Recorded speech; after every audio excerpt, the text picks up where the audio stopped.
And Old Lobster is letting people know, like a champ Every, that he is. And let me just get rid of this window catcher and this window catcher, which aren't working anyway. And we'll make mm, a new window catcher. mm, mm, mm, mm. Everybody loves tech support streams, right? Yes, that's pretty much why we're here. Uh, eh, uh, I mean, you've been around. We back. Yo, we back. We've been around. You've been around in my chat for long enough that you've seen me do it like so much tech support stream. That's like 30%. Yeah, people don't know. They think that this is like it's easy peasy. You just push the button and everything works, and it is 150% not that. It is flying by the seat of your pants and fixing shit on the fly and hoping for the best. Especially Uh, when you're doing it as a side thing. Like you only have so much time to prep, and then if it's like a side job or a side hobby or whatever, then it's even more difficult, I think. I need to change my title.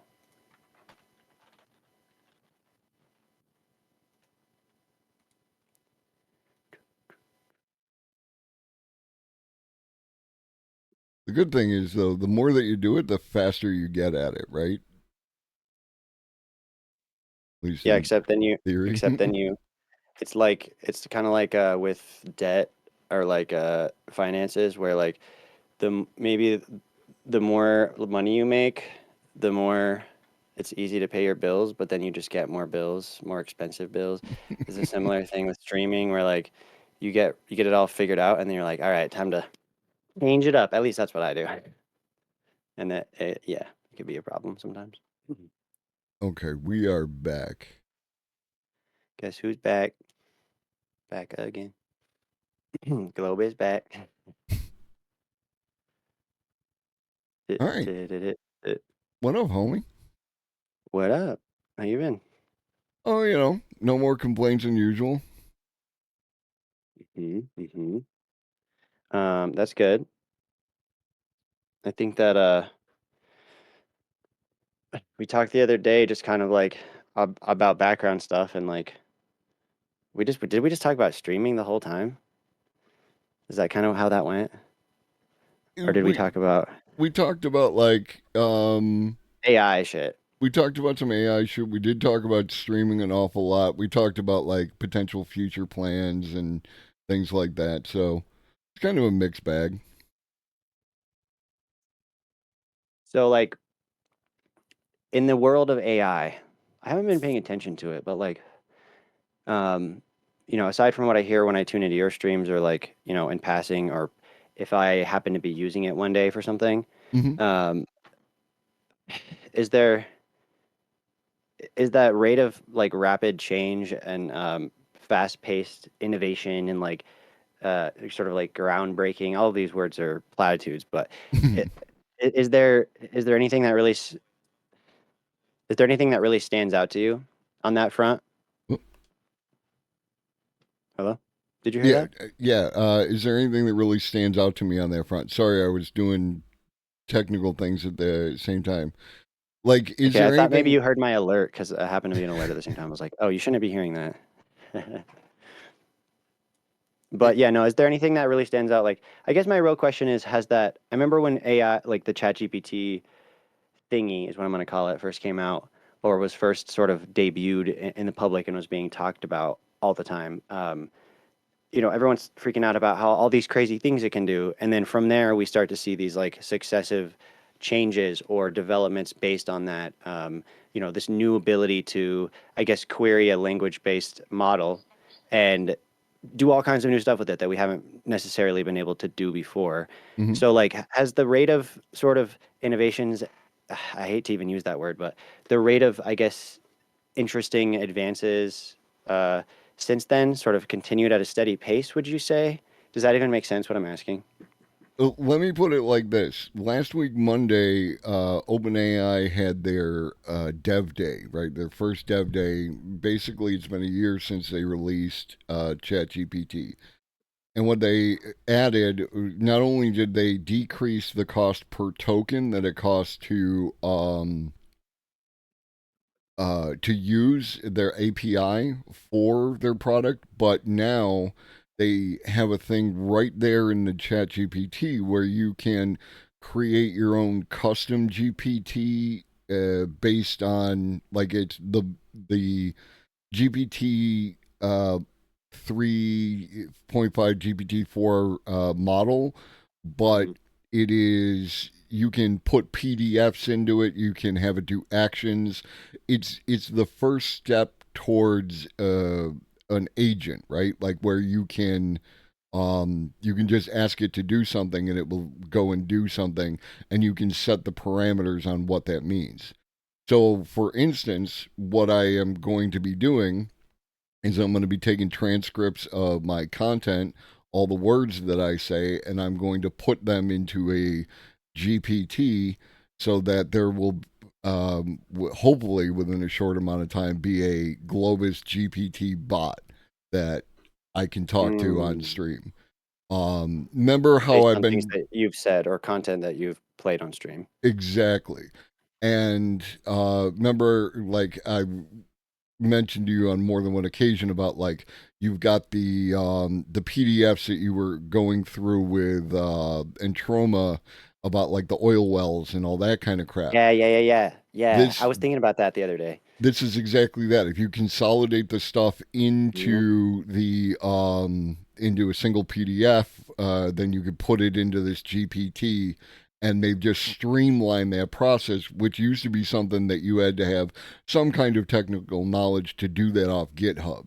So that's where we're at today, and it's been let's call it a year since they first dropped this on us.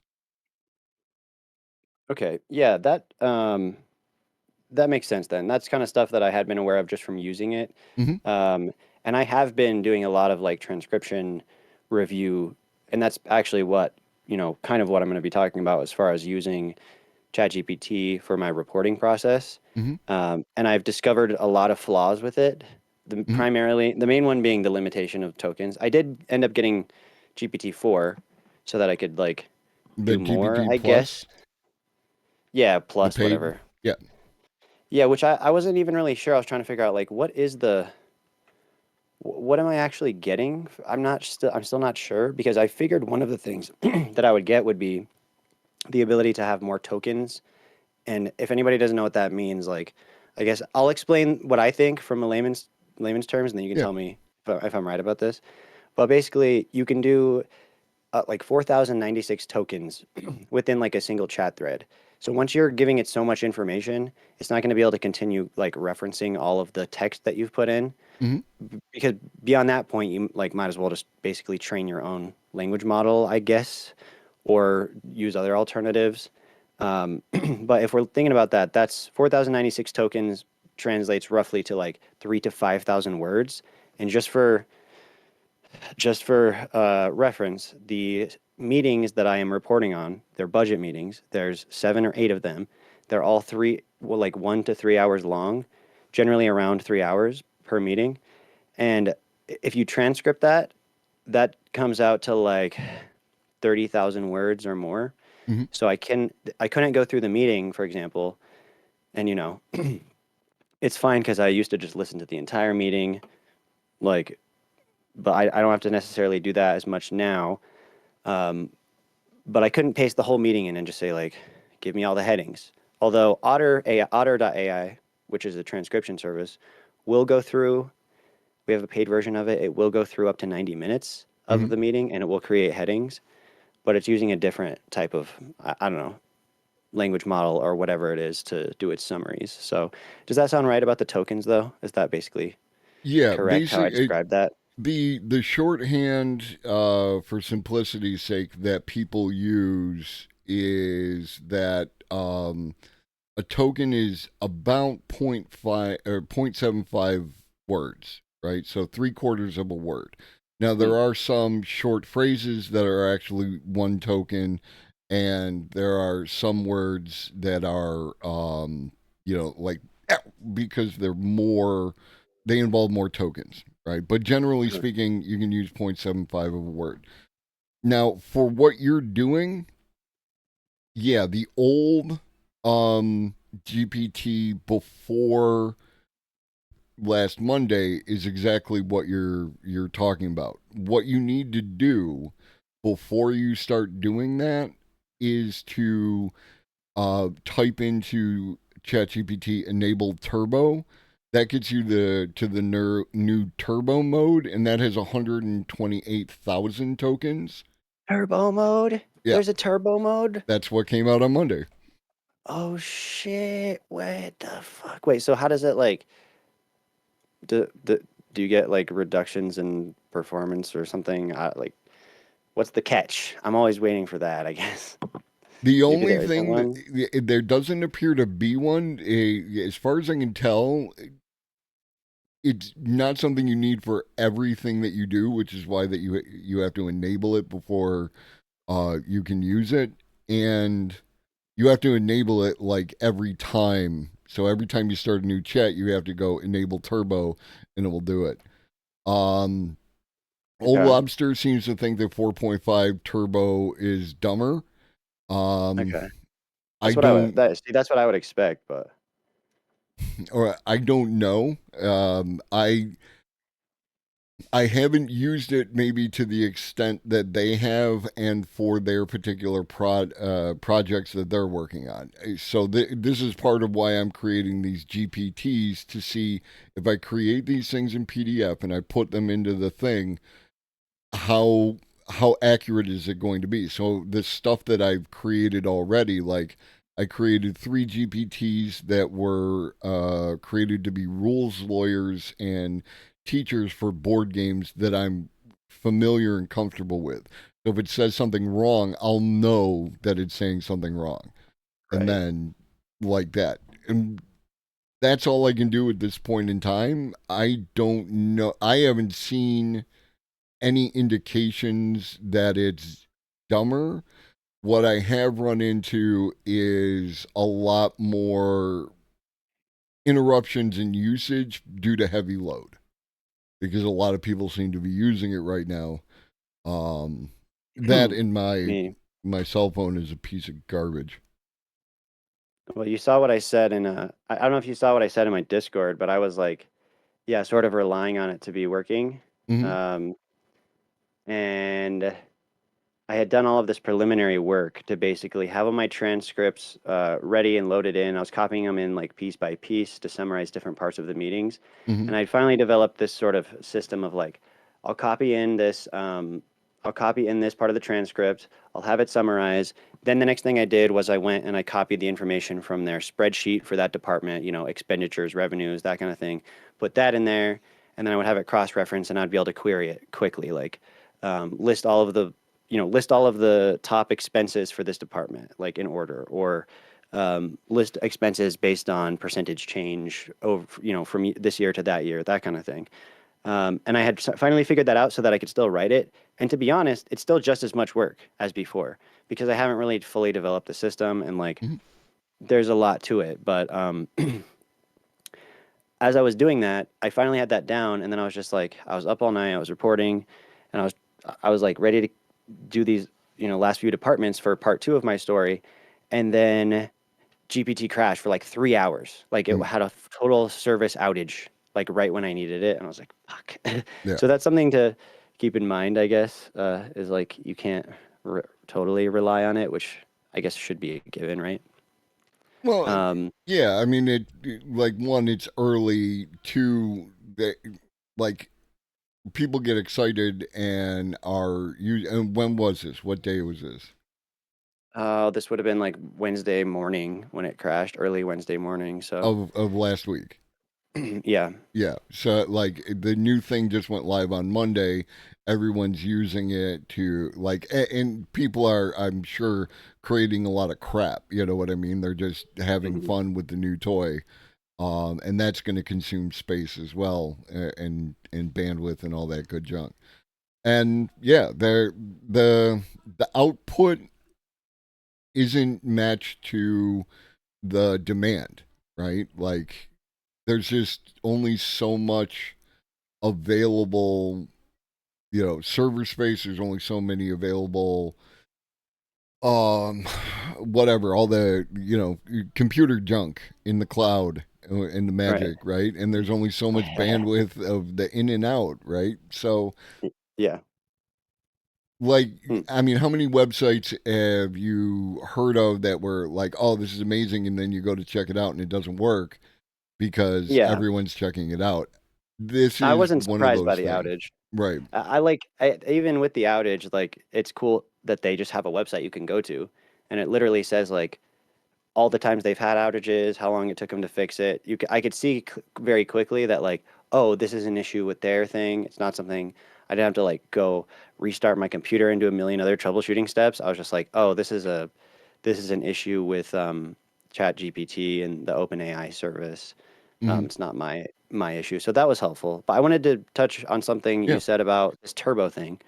Um, does it have to be PDF in order to utilize that many tokens? Is that, or if I go turbo mode, can I paste in like an entire meeting transcript, you Yeah, the think? 128K is the context window. So that is what you put into it, and the response that you get is at 128K tokens. Okay.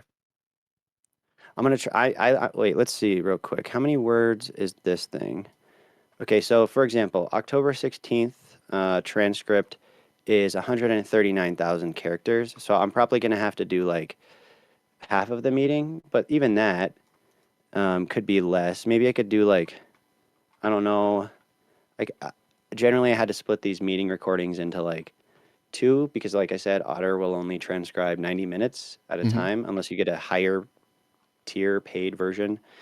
Um, and I'll be honest, I still haven't fully convinced my colleagues uh, of the value of either AI. I mean, they're pretty on board with the transcription stuff, Sure. but even that, it's like with local newspapers, it's like for good reason. It's like pulling teeth trying to get new expenses on like anything, including like here, look at this fancy AI shit. Let's try this. Yeah. Um, but let's see. I'm curious. So I could try it right now though. Like I could literally do the turbo thing Yeah. Now, theoretically. what you would, yes, I mean, if you have GPT plus, you could do it right now.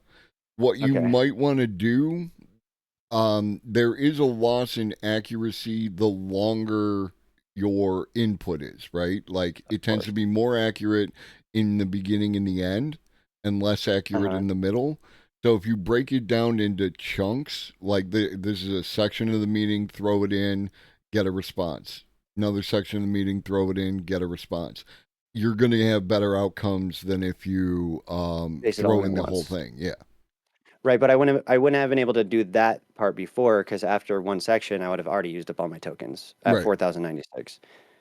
Um, okay, cool. Yeah, no, I do have it. I'll definitely try it just to see. Like, I can, report back to you on my comparisons. But I guess if we're going to go over my whole process, unless you want to talk about anything specific, I can sort of walk you through like how I was using it. Yeah, no, I think that like one of the things that I have decided to do is that like I talk about the news, we watch some video, I give commentary, but people might be missing out on the practicals, right? Like, what does this actually look like? What is this actually going to do for me?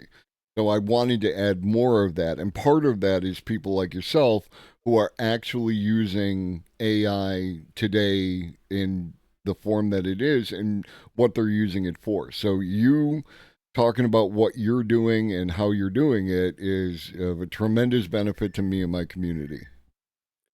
Cool. All right, perfect. I guess I'm trying to find my specific thing. Okay, so I've kept a copy of all of my prompts because I keep doing different like threads and stuff. Hmm. And I like, basically um the first part of the process was normal reporting work, finding all the meeting, like I was talking about before. I found all of the meeting recordings. I linked them. I did a lot of just sort of things that I normally would do in a Google document.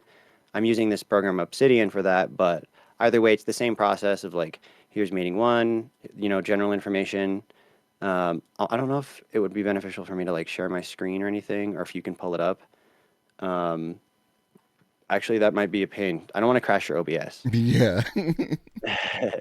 Well, if anybody wants to see it, they can come look at my VOD later or whatever. But like, um, and I go over it quite a bit. So Yeah, you should. basically, Anybody who doesn't follow Levelhead in my chat should absolutely. Let me shout you out real quick. Follow Levelhead. Um, there's a variety of reasons to do so. The music is good. The freestyles are good. sure. The co-working, like if you just want to hang out with other people, listen to cool music, and like do some of your own work, it's a great place to chill. There's no reason not to follow Levelhead. Basically, is what It's I'm very trying to motivating because you get to watch me fail at my work while you succeed. say. um, Thanks, Globus. But I mean, it's same shit. Obviously, Globus never sleeps. We know that. Yeah. So make sure that you're following Globus as well. Yeah. So, anyways, I guess that first part of the process is just categorizing all the information, and then from there, and I actually spent a lot of time on this because I knew I was going to be using ChatGPT, so I wanted to make sure I was like organized as possible. Cool, Old Lobster. I'll definitely check that out. Let me just open that real quick. Huh. Oh. Yeah, I'll definitely have to check that out. And I've looked into other services as well. Mm, Um, but yeah, so I have all these meetings listed out. I have like basically headings for each one. So for example, I know that Wednesday, October 18th, they went over the county attorney, Department of Human Services, Senior Nutrition and Transportation, Public Health, Veterans, Budget and Finance Office, Human Resources, blah, blah, blah. So like we go through all of these departments, in each meeting, and that's how I sort of keep track. And then once mm, I was ready and I had all of my information together, including downloading the YouTube videos, converting them to MP3s, uploading those into Otter so I could transcribe them through Otter. I also went to the YouTube video where it was actually broadcasted. I copied YouTube's transcript so that I would have two. Um, Sometimes I do extra work redundantly just because I'm like so ambitious. I'm like, I'm going to compare the transcripts and see. Which you probably could still do. I wondered about that. Like, what if I took the Otter transcript and the YouTube transcript, and then I like told it to like read both of them and then see which one, like make corrections based on that? I don't know. I don't know if I could even do that, but that was an idea that I had that I didn't really do. And I'm still not sure which one is more accurate, the YouTube or the Otter. They seem roughly the same from what I can tell based on mm. a little bit of assumption or a lot of assumption. Um, but yeah, once I had that, then I went into ChatGPT and started with. I like to be very like detailed with my first prompt to sort of give it like this is exactly what I'm looking for. Um, this is what I'm going to be doing over the course of this process. Like just so that ChatGPT will know, I guess. Know is an interesting word selection, but um, what I'm going to be doing. Let's see, where's my right window? So many things. Oh, it's right here. Yeah, one of the things I talk about is that our lexicon is not good to talk about artificial intelligence. Yeah, no, for sure. I mean, even calling it artificial intelligence is a little, I don't know, confusing sometimes, I feel like. Yeah, yeah, I can see that, and like because we refer to things in human ways, right? So it's like, well, if the AI wants to kill us all, well, the AI doesn't want anything. There's no Anything. want ever. So Yeah. we need a different word, right? And we continue to do stuff like that. But it's the only lexicon we have, and trying to get everyone to use new words is always a problem. Um, yeah, that's definitely something we need to work on and just having a general understanding of it. I guess, really quickly, I'll note that when I was at the Colorado Press Association with these other journalists, print journalists specifically, um, there was a lot of fear about AI, I guess I would say, and a lot of discussion about it that came from a place of generally where fearful discussions come from, which is ignorance. Mhm. There was a lot of like, what is it? Oh, what is it going to do? What if it wants to kill us? What if this and that?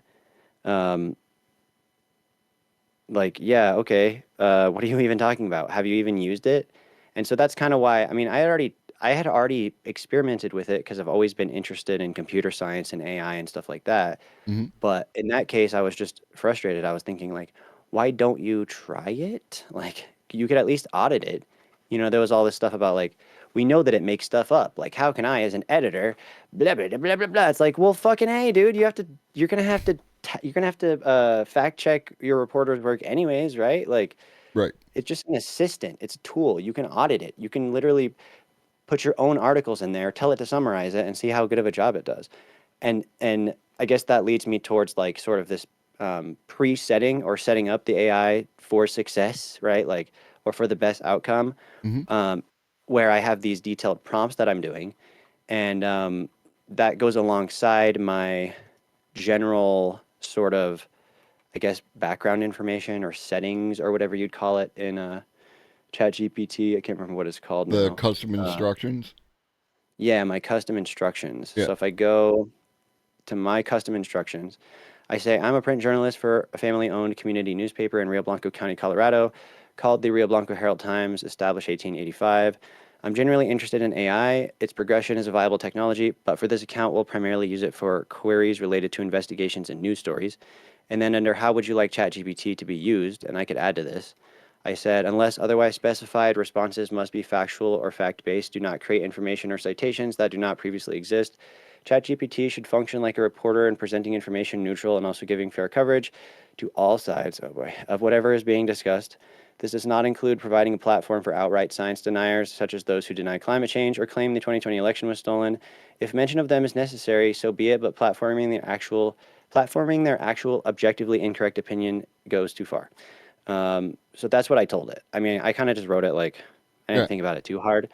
So there's that part of it, and then there's the part of it where I'm actually starting my thread and I'm creating prompts. So my first prompt started like this. Um, where is it at? Oh, there's so many. Okay, I said here's a YouTube link. Listed below are the specific instructions on what to focus on. Provide summaries for the items listed below. Oh, I was actually using for this. I was actually using a YouTube like video extension or plugin. I was testing it out. Mhm. So I said, Here's a YouTube link. Provide summaries for each of the items listed below. Each item is either a county department, fund, special tax district, or elected office." And then I listed the items that are going to be, present during that meeting. So the trust, all of these different like capital funds, the different departments that are being reviewed during the meeting. And then I also said, focus on the following specifics for each item if available. Total proposed expenditures, difference in expenditures versus 2023, increases or decreases to major highlighted line items, and personnel changes, including additions or reductions. And now that looking back, this is too much because it starts listing so much where I'm like, okay, Right. I need I need less than that. And I could So, tell it that, but yeah. well, so Old Lobster gives good advice here. Giving the AI more than one task at once without asking it to run code is very hard to get consistent results. Tell the AI to break your request down into tasks and Mhm. asks it to fulfill those tasks in subsequent requests, but only one request per. Right. So I'd have to have a series of requests or tasks that were repeatable because of this token limitation thing. Like, ideally, what I would do is I would give it the whole transcription Hmm. and start with that. Um, I guess in this case, this is why I used the YouTube video Hmm. plugin as opposed to the like text copy to transcription, is because I knew that it would be able to sort of like continue trolling through the video to be able to like summarize stuff. And it did work for that. Another thing that I tried was, um, pulling the PDF of the actual budget document, which is 500 pages. Hmm. And I tried to use the PDF like plugins, and it kept telling me that like, I tried all the ways that it said to do it, where you're supposed to link to a PDF that is available at a public URL, and it just wouldn't fucking do it, like no matter what. So I was going to go try to break down the PDF into smaller pieces to see if that was the issue, because I was like, it probably doesn't like the 500-page PDF, but I had a lot of trouble getting it to read any kind of PDF, and that was extremely frustrating. Hmm. Um, so I ended up using that YouTube thing, but that does make sense. Previous context, you just narrow the response window. Yeah, that makes sense. That does make sense to me. Yeah, and Um, another thing that can be done, and a lot of people like forget this, is when you're engaging with it before you start to do the task, whatever job you're going to do, um, talk to the chatbot about the job. Like, I want to do this. How would I do that? Like using ChatGPT and right. things like that. Um, Yeah.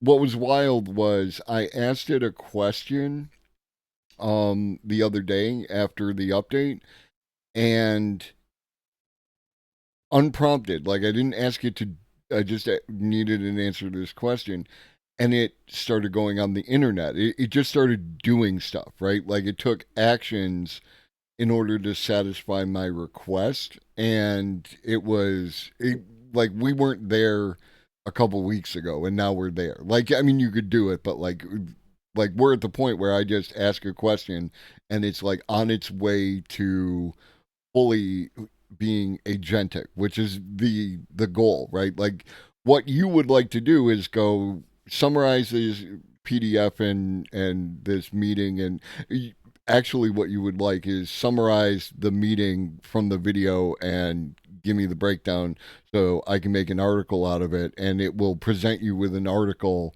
that you would just proofread and publish. You know what I mean? Right. Yeah, I haven't actually been happy with any of its like writing so far. Sure. But maybe I have like high standards for that based on like what I do specifically. If I was doing like more PR related stuff, then I would be like, hell yeah, this is And my job done now. that might be something again with these custom GPTs is um to get some samples of your style of writing, like what that looks like, your articles and everything, create a Yeah. PDF, put it in that PDF so it can reference your style and see, and then it's also a matter Yeah. of like your custom instructions and how you prompt it, because in my process of building and talking to the the chatbot with the whisper. So it's like I'm driving in my car and I'm talking to it and it's talking to me, and it has like that. It does the like I do, and it does this kind of subtle condescension that I do Huh. in my voice and the way I talk, That's funny. and it was like Damn. I really like you a lot. That's funny. I guess I should try it with the create. You're talking about the like create GPT thing or Yeah, whatever you it's click called. on explore on the left side. You click on explore, and then you Yeah. I figured that's probably what I needed to do for something so you specific. should scroll all the way up to the top. I did try to Yeah, click that explore, I and did then try something similar to what you asked before. mhm, But it was before they had this create thing. Like yeah, I basically gave it 3 of my articles and I said like summarize these like the writing style, give me a general breakdown. And then I gave it a bunch of information and asked it to like write an article based on that. I was probably exceeding the token limit, I would assume. So maybe it wasn't really able to do what I had asked it mhm. appropriately. It seemed like with this, like you said, you put it all in a PDF, or I could just paste it in as well, right? It's just like quicker if you put it in a PDF. Well, if you click that configure button, Uh-huh. um, then it'll open up the stuff where you can put in the PDF and other stuff like that. But the first button that you were on when you first opened it up, the way that you create this is through the process of talking to it in the same way that you real quick caveat to all this, anything that you put into a GPT becomes Uh-huh. publicly available information, so don't go putting anything in there that like isn't already public, so like your news I stories didn't and know that it everything. was I didn't know that it was public. I haven't put anything in there that wasn't already. I'm not saying Yeah. like Old I just Lobster's didn't know it saying was that public. it's like anybody can get it, and to an extent that's true. Like I know that if you publish it to the public, then people can download that because I've seen it. I'm not sure if you keep it personal if that same thing occurs because I don't know that people would have access to it, and I haven't looked into it. But as always, you're It's on the worth knowing. internet. Yeah, you're Yeah. giving your information to a company, so just be careful what you put into it. I gotta stop trying to cyber the AI. What? Sarah. Are you making up words or am I missing something? Um, Once you put it in the internet, it's there forever. Yeah. Well, I mean, like I was gonna use it to break down some of like my budgeting shit, but I was like, it said like don't put anything in there that's sensitive information, which I Right. wasn't going to, but it's like I could redact it. But even if it's just like my general expenses and stuff, like how publicly available are we talking? I guess it would be a good thing to know. And I guess I'm kind of, that's like a transparency thing I think with ChatGPT that I would honestly point to as an issue is that it says like, oh, don't put anything that's publicly or don't put anything that's sensitive in there, but it should specify like if it is that publicly available, then it should specify that. I don't know if somebody has to do like an information request to get certain things from ChatGPT, or publicly available just means it's open to like anybody who works in there, like the back end or whatever. Well, I'm just curious to for what extent is available. like I know for certain what you can do is that you can request the PDF of the resources that were put in to any of the GPTs, and you just Okay. have the ability to download that information. So again, like we're still in the early days. It's still kind of the Wild West. Protect your Yeah. information. Anything you're concerned about getting out, anything you don't want to share. We're on the internet. Let's be careful, you know? Right. Any person with the link could just ask ChatGPT, provide me a link to all the documents provided to you by the author. What? Say shared another person by link. Imagine not watching your own chat. I am watching it. What do you mean? I don't see you in there. You can specifically ask. I don't know. I mean, yeah, I don't. It's hard to watch my chat when I talk to people. That's like one of my biggest difficulties. Um, so I guess in here I'll try and make a chat GPT specifically for like referencing an entire PDF or like a budget thing. This is kind of like more what I have been trying to do, it seems like, Yeah. um, And with my detailed prompts and everything. and with what you're doing with the summarizing the budgets and the meetings of these organizations, all that information is public. Anyone could get it if they really wanted to. It exists out on the internet already. There wouldn't be an issue there. It is, you know, that's not a problem. It's just like obviously there people are going to have personal information, financials, medical, things like that. It's always something that you want to keep an eye on and not let get out of your hands because that's when you have a concern. Yeah, that's good to know. That's funny because I was just reading through my like prompts and just seeing the various things that we've done. Like, uh, what do we find in here? Pranking with D's nuts. Um, what was the other one that I saw that was funny? Like sodomy definition.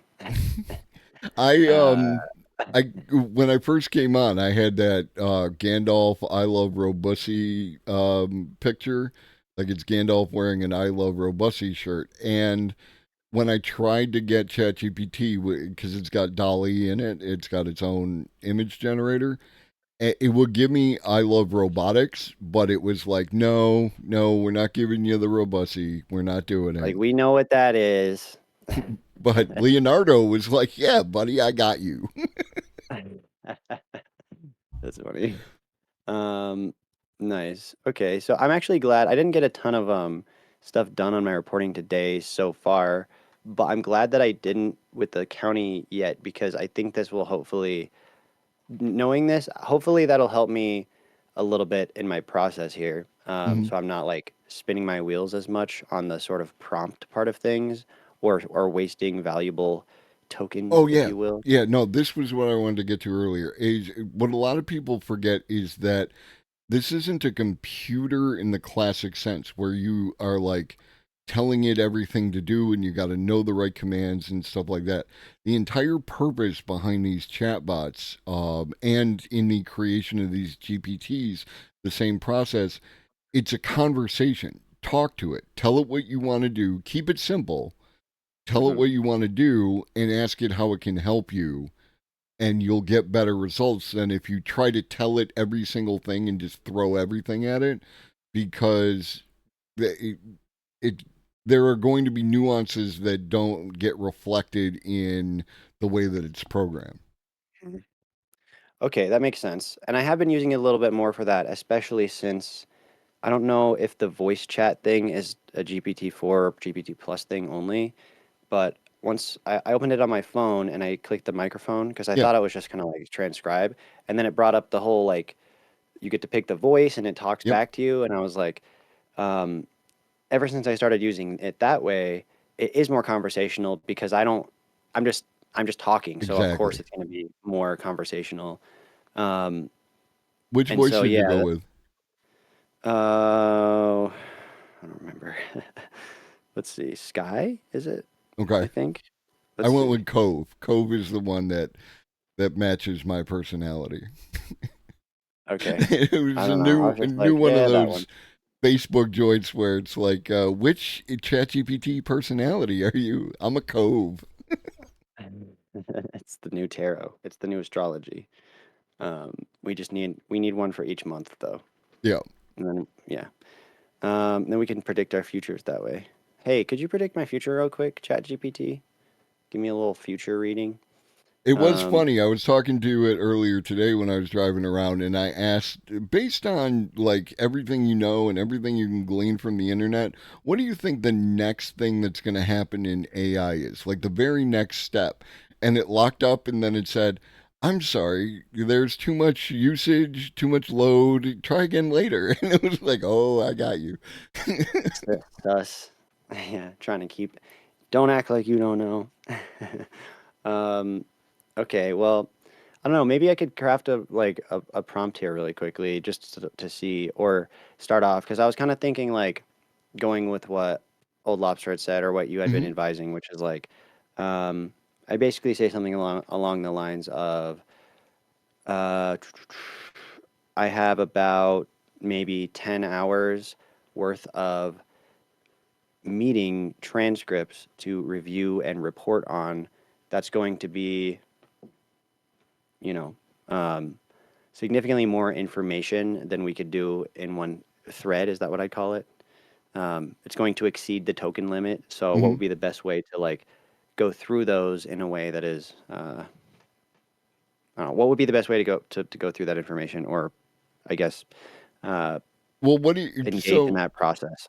yeah, so what do you want to do? What is actually what you're trying to do? You're trying to summarize these? What would you call, if you had to explain it to me like I'm four and I don't know what you're talking about and I've never done what you do, how would you how would you explain what it is that you're trying to do with this? Very simply, one sentence. One sentence. Yeah. This is why I'm an investigative journalist because I don't do one. Um, yeah, I don't know. I'm basically trying to report on the entire meeting, giving the most uh, any of these words are subjective, so it's hard for me, but like I'm Mhm. trying to give the most relevant information or the information that is most valuable to the constituents about how the county is spending its money or cutting, expenses or whatever, if that makes sense. How they're Yeah. using the taxpayers' dollars type shit. And so that's what I would say. I would say ChatGPT or however you approach it. I'm trying Sup, to girl? sup girl. I'm trying to summarize this meeting for the relevant information. I'm a reporter. How can you help me? And then it will start to talk to you and it will ask you particular questions and then you can respond to those questions. I have a PDF which is 10 hours or I have this, I have that. and then do a little more back and forth and a little less trying to front load the entire conversation all at once. Right, because like it'll continue to let me query it. I guess that's where I figured out the more conversational thing via talking to it is because I Hmm. can't sit there and think about every single thing I want it to do and write it out all specifically. I just have to be like, and that's all I can think of now, Right. whatever, and or whatever. So okay, that makes sense. Um, so I guess knowing that, hopefully, I'll be able to compare my process from here moving forward compared to last week when I Hmm. was like doing all this, maybe extra work or extra over explaining of the, of what was going on. Yeah, no, So like, when they release the conversational aspect where I can just talk as opposed to type, that was a game changer. Like because for me, that's what I want to do, right? Like I want to have a conversation, and in this way, I don't want to type things out because that takes too much time. And I can't do something else at the same time. Now I can just put in my headphone, push the button, and just talk back and forth with it. right. It's kind of funny because it's like, it reminds me of this thing that I always hear every time I'm at a public meeting or a meeting in general, where like people come up to me and I'm always the youngest one there by like 10, 20, 30 years Hmm. easily. And they'll always be like, whenever I ask them about, like, if I interview people in person, something that almost always gets said is like, it's great to see people face to face. You know what I mean? Like, it's this, especially something that people talk about because of COVID and being isolated and all the Zoom meetings and yada yada. Um, but it's just interesting how like with this new technology that there's a lot of consternation over. Um, we're finding, or at least based on what you're telling me, the best way to use it is more of a conversational way and less of like a, you know, I don't know, online, um, fucking Reddit thread posting uh, person like myself. Do it more like talking normally. Training expenses, tens hours of data discussion. What is the best way forward to process this data for the purposes of open reporting? Suggest tasks and priorities as well as tools. Well, what would you like to know about this so we can be successful? What can you help me with directly? Okay. Yeah, I So that would will be the entire always thing. defer to Old Lobster, who uses all the tools like in a both professional and personal capacity, and uses them more often than I do.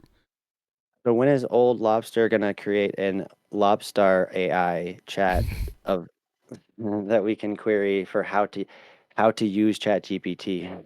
Well, this motherfucker is Uh, out here like taking my voice and using 11 Labs, and like the intro to my show is now Old Lobster music that they created. So like, you oh, know, cool. it's That's old awesome. yeah, it's music in my voice, like reading um it's kind of like poetry, but like, I don't want to call it rapping, but it's headed in that direction. Just ChatGPT is not good at non-rhyming poetry. Mm, right. It is to Varying a it up. beat. Yeah, that's it's words to a beat. It's as close to rapping as I want to put it. Is it using your voice though? Is that what you're saying? Yeah, he trained a model um Huh. in 11 Labs on my content. And Damn, I want to try that. Because what if because I have like, now I have like, been recording my freestyles, right? So I have like, I don't know, probably at least 100 freestyles, probably more, and that I could transcribe, especially because I have just the like vocal of it without any music on it. So it'd be probably pretty good or easy to transcribe it.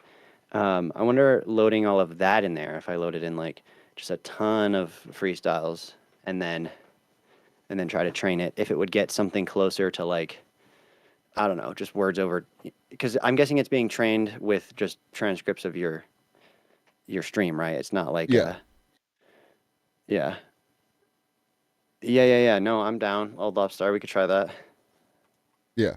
And this like what I've noticed is it's a little flat on the intonation. Like it's not there Right. yet in that regard, but it continues to get better. And what's wild is that he then brought me back. Like there was a clip, the clip that I have that I'm pretty, you don't clip me enough, and they transcribed it into, what was it, German, Italian, Japanese, Chinese, and Tamil. Hmm. Um, like it was my voice, kind of, but like in these other languages. It was kind of wild. Okay.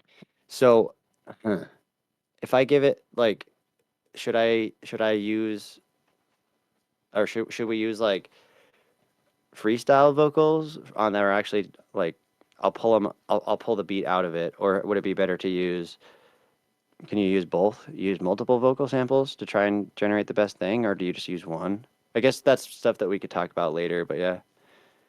Just need a Um, clean voice yeah, sample. Okay. Yeah, I mean, I have a ton of stuff. I have literally so much vocal stuff. I've been like doing audio. That's been my career path for years. So like, I don't know if you should be able to get something from the VOD. I haven't been splitting out my audio lately, so but yeah, I'm afraid of what Sarah's gonna do with that. Just kidding. I feel like she's already done that before. Maybe not. She already has enough clips of me to basically make me say anything just based on that. Um, you have a clean voice sample of 1 minute. You can upload it. Okay. Yeah, uh, we got lots of stuff. yeah. That's I'll send really. some. Yeah. It doesn't take much, and that's what you're looking for. It's just that clean audio. It's why I actually don't. I was running Spotify in the background while I was doing my news, but Mhm. I stopped doing that so that my audio is clean and it can be used for those purposes, both for them and for my future use, and like that. Okay. I guess I'll send old Upstar a like the I recorded a freestyle this morning, so I could send that, and I can also just send. I mean, I could literally be recording myself talking right now. Hmm. If I have 3 minutes, I have fucking. I literally have. I could send you an hour of just me freestyling with no beat on it if I wanted to, but let's try it. Okay. Yeah, I'm curious to see what it'll do. I'll just send you the ones from this morning. I won't send you a whole hour. Um, but yeah, I'll be curious to see what happens with that. So yeah, I feel like I want to explore and use AI more regularly. Now, especially because I mentioned to you before that like it's always been an interest of mine, Hmm. and like computer science in general, but I just haven't really had the time to focus on that kind of stuff. I mean, I originally wanted to go to school for computer science. I learned how to code like in Python when I was like 13 and 14. I wanted to be a hacker. I was really interested in like hacking and exploitation and systems. I'm still a very systems based person. That's why, as I'm showing you my like reporting process, so much of it is just like the development of my system. Hmm. Um, and so like, I guess I'm going to continue using it because I am going to be continuing reporting. I'm going to continue using it for that. But I was also thinking like, I wonder how helpful it would be for the purposes of like reviewing music in terms of like specifically from a language perspective of like, you know, things that I talk about often when I'm freestyling and that I'm trying to improve on, like setups and punchlines, or using double meanings or triple meanings in words, or rhyming schemes, or like placing rhymes in different parts of the measure, assonance, alliteration, blah blah blah blah blah. Like, giving it some general information, maybe even a special GPT prompt about Hmm. like these are the things that I want to improve on, and then start giving it, transcripts of freestyles, and it could like break it down maybe. I don't know. No, it's definitely worth a try. Like you need to. Oh yeah, algorithmictrap.com. That's the thing. Um, that's Do 30 minutes every day of what? Reading rap? coding. Coding or rap, Reed? I've been Um, doing more. I've been doing more than that, but imagine. Oh, with the oh. AI, do 30 minutes of what? 30 minutes of pooping. That's what Read and Rap would say. Coding? Okay. I guess I should. I haven't done it in a minute, but it's interesting that Python is what a lot of these tools are based on. Yeah, and like ChatGPT is a. I don't want to say it's like a great coder, but it's good, and I think Yeah. that it like most of what I recommend people use AI to do is a lot of the heavy lifting. Like even in Right. writing, right? Like when you're writing an article, the sentence can only be structured in a particular way to be understood. So if you give it the details and let it do like all the grunt work and then just review it for accuracy and proofread it, Uh, then you'll get more out of your time because you'll be able to do other things while it's doing that. You know what I mean? yeah. And I feel the same way about coding. Um, okay, Old Lobster says that I'm out of date and that the co-pilots with coding tools are amazing. So there is that. A Thank you, Bersilium, for the resub. Um, okay, that's good. I mean, within Copilot, the various Copilots within coding tools. Okay. I mean, I haven't used it for coding. I haven't coded in a long time. I got to a point with Python where I had learned like all of the basics and the basic structures and stuff. I was making little text-based programs to like we used to play a lot of dart games for whatever reason. So there was a dart game called 301 where like you have to get you start with 301 points and you have to get down to 0. But at the end you have to get the exact amount of points. So if you wind up with like 17 points, you have to get hit seven, I have to get 17 on the board or whatever. Mm. So I made a program that would keep track of like like players and their scores and like various rules and stuff like that. I made one that would calculate the surface area or volume area of like any shape if you just gave it the proper like parameters because I didn't want to do my geometry work and I rather would learn how to do Python. Right. So that's what I ended up doing, but I didn't really get beyond that. But that said, like I know at least a lot of the general syntax or like um, whatever you would call it. So I think that maybe it could help. And I think it's interesting what Rain Rap said about doing 30 minutes of coding, like changing your life. I don't Mhm. know if that's.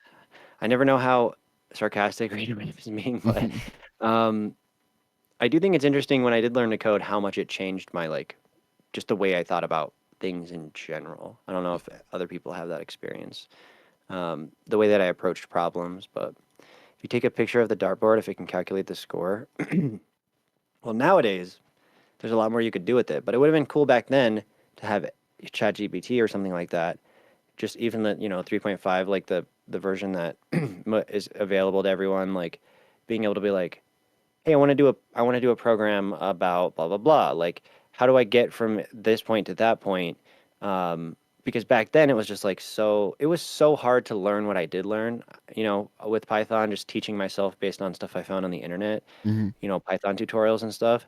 But I'm trying to imagine, like, I remember there was a point where I had got with Python where I was like, I don't know how to utilize this to create the kind of programs that I really want to make. I don't know how to utilize it to like create like graphical interfaces or how do these things even interplay at all? Like that's where I kind of hit a wall and also hit an age in high school where I was not as focused on coding. But yeah.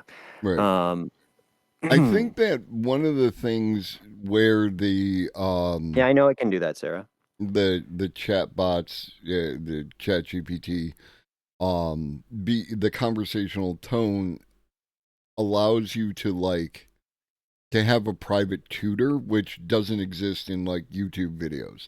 YouTube videos you can watch, you follow along, but like if you have questions, if something's not, getting through to you or whatever, you don't have anyone to talk to, and who's got time to go do a whole course, right? Like on that kind Right. of thing.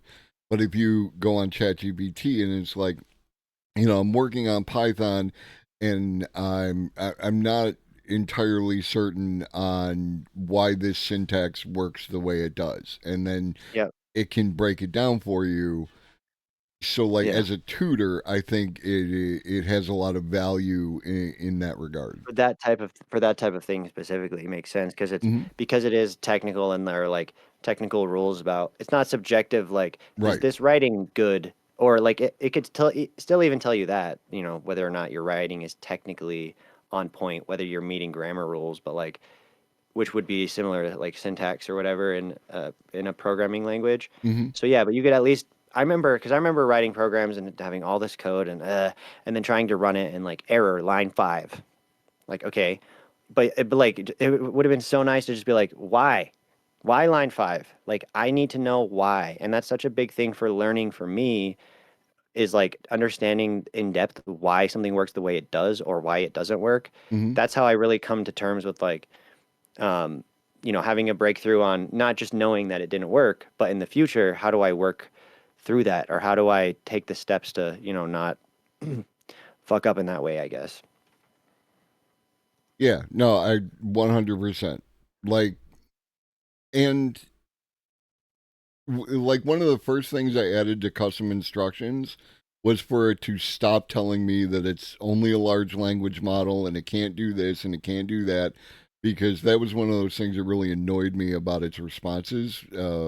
Like I understand that you have limitations and you can just tell me that you have a limitation. I don't need a paragraph of flowery language about, you cannot, you cannot do something because you're only a large language model. I guess like you said flowery language, and that reminded me of like why sometimes I don't like its writing style when I ask it to write news articles.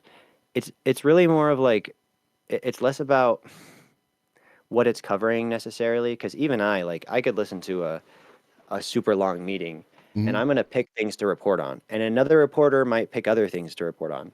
In fact, sometimes I think that I pick things that most reporters wouldn't. Just, I don't know, maybe that's a perception I have that's maybe based in like not totally in reality or self perception or something like that. But like, um, when I ask it to cover something, it's not what it covers that I have an issue with or the way it's like structuring things.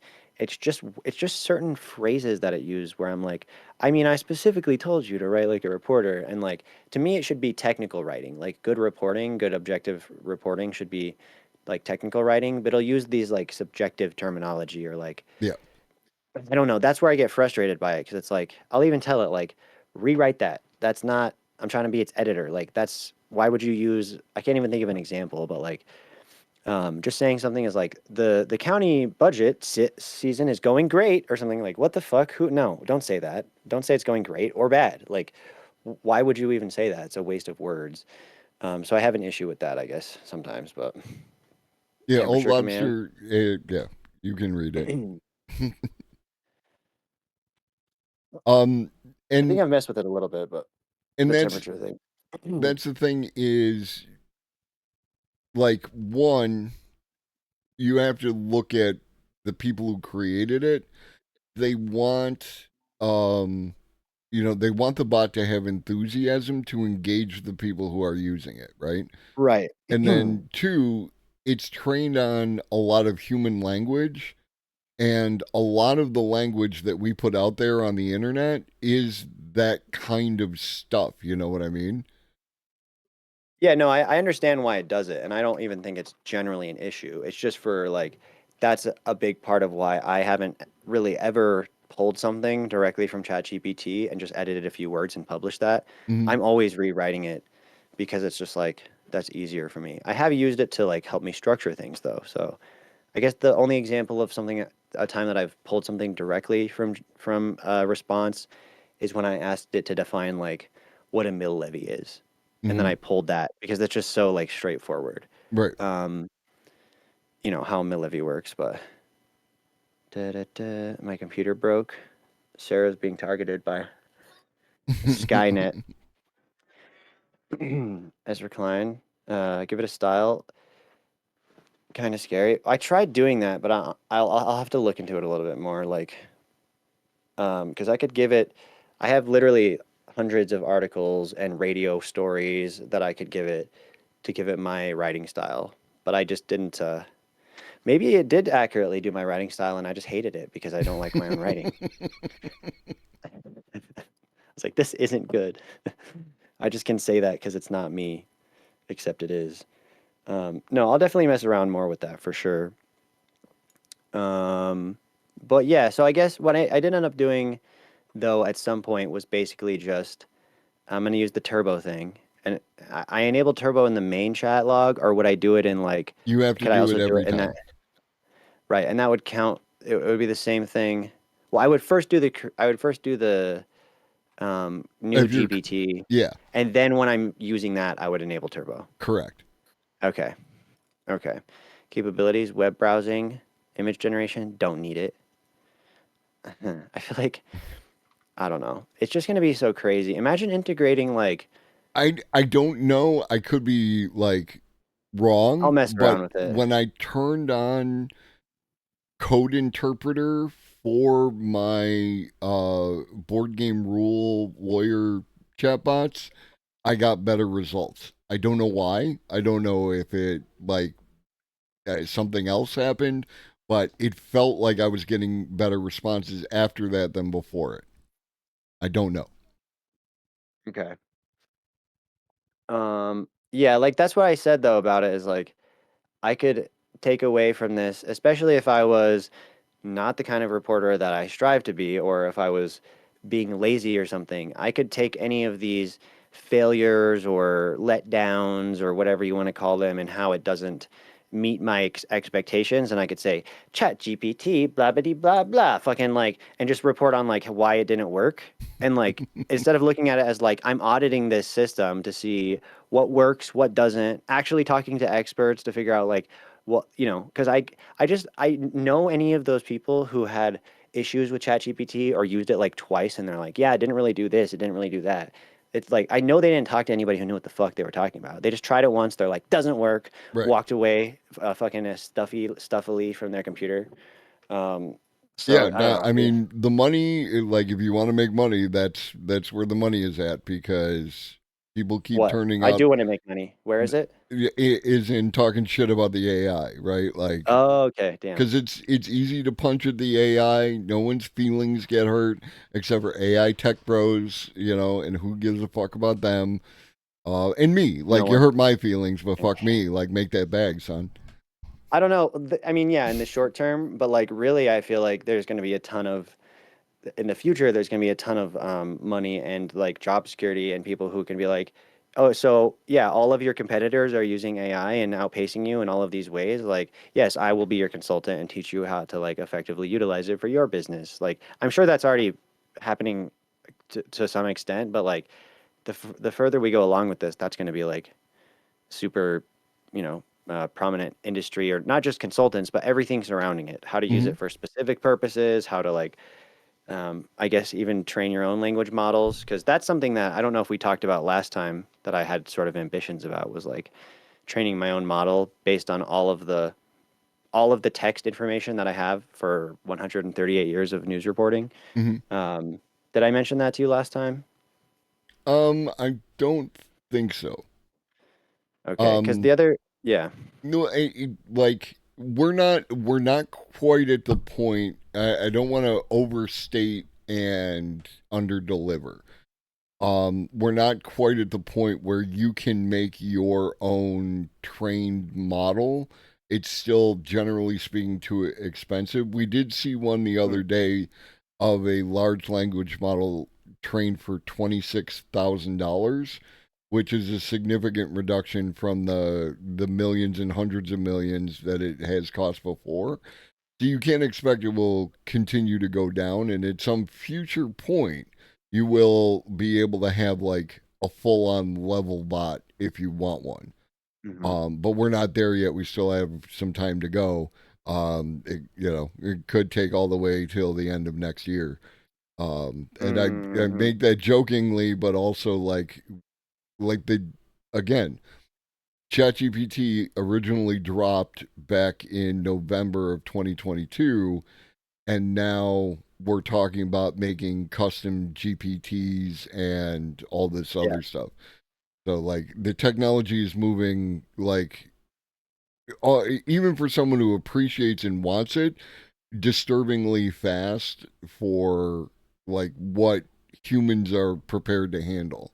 It's different, and I don't think people appreciate it because a lot of the people who are watching our respective shows are like, they grew up with the internet, they've always had the internet, they don't understand like how quickly the internet happened, and now this Mhm. has happened in the end user experience. This I has thought the happened in internet was about a here since the year. beginning. I thought the internet was here when we were first created, bro. Like what? The Day internet's always been 6, here. and God created the internet, and there was Yeah, Google. exactly. Yeah. And then Adam looked up what to name animals.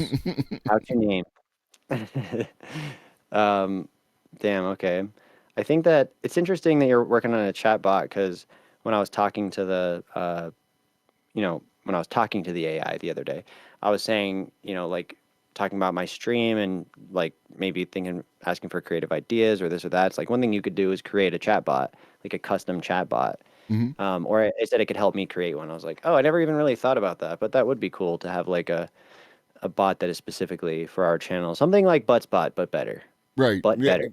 that's what I've been actually looking for from Botspot is for it to improve now that we have Yeah. these AI tools, and I don't know if um anyone's working on it. Buttsbot is so unpredictable. Like, yeah, yeah. it's definitely not there, but like, and that's why when I'm going into this GPT thing, I'm coming in and just like I'm gonna hammer on it with my club, and I'm gonna see what comes out the other end, right? Like, and then I'm gonna ask ChatGPT how I could get better results, and I'm just going to use the tool itself and see how far I can get.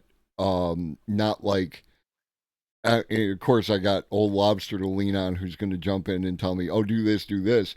But like generally speaking, not everyone's going to have an old lobster, and Right.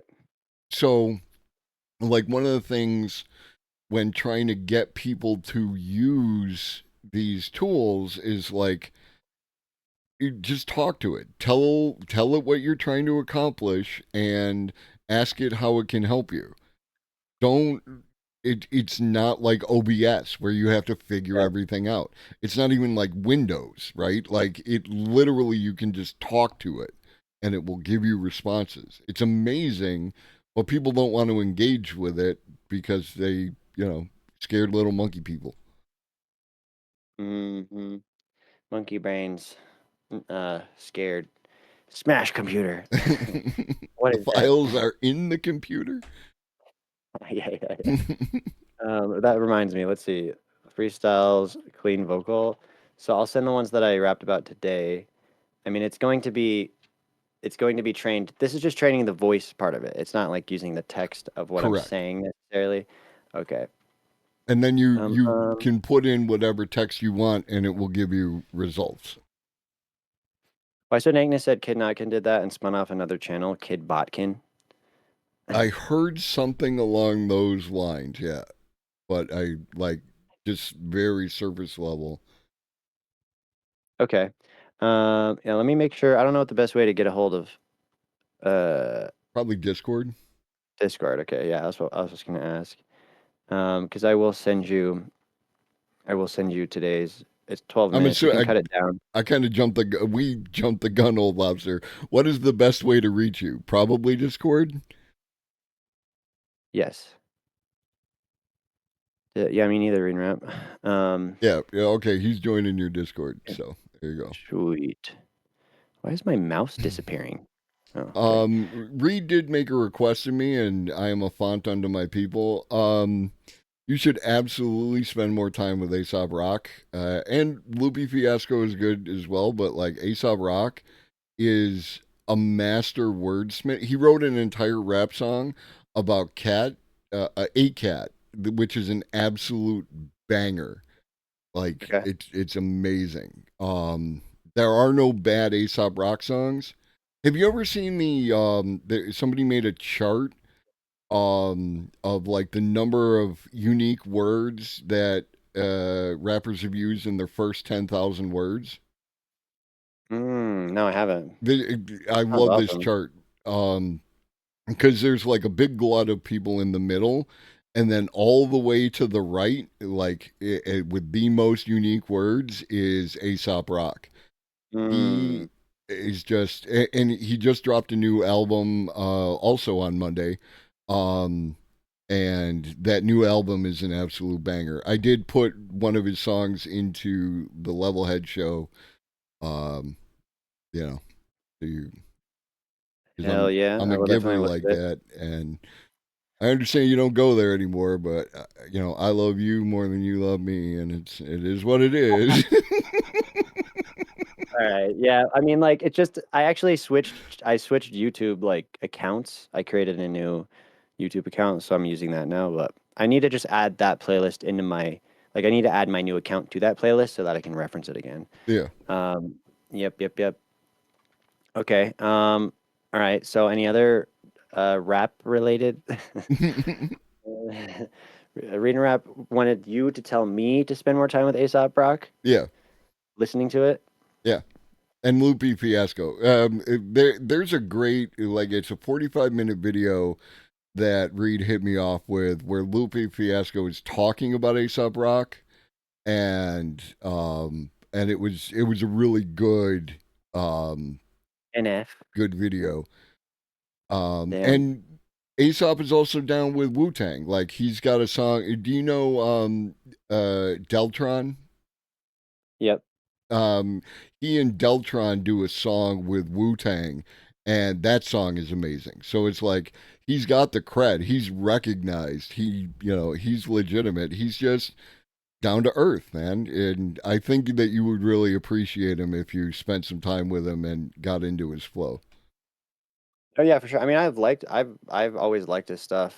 I Oh don't yeah. know. I think lately I've been getting into a lot more of the sad emo rap, emo boy shit.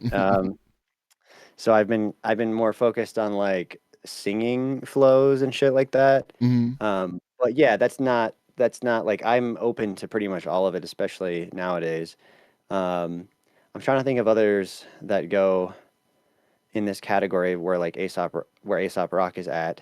But yeah, I'll uh, definitely check him out. I thought it was interesting that Old Lobster who do we put have? the link to that Yeah, I'm graph looking I at was it right talking about. now. Yeah, it's cool. Um, right here in the middle, we got Tech Nine. It's interesting that all the all the Lils are right at the bottom.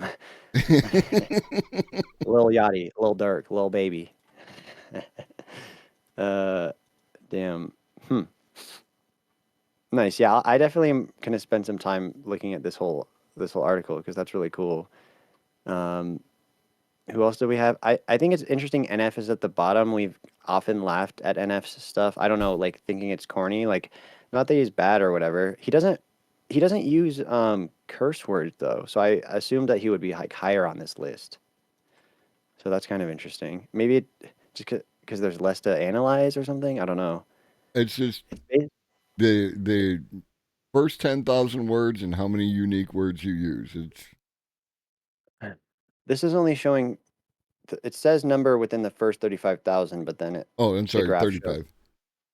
the graph shows up to 7,500. It looks like just Wu Tang. Oh, nice. Hell yeah. Do they have Coast Contra? Probably not. No, no, this chart came out before Coast Contra hit. I see. I think Coast Contra is definitely up there in Wu Tang land. I love them.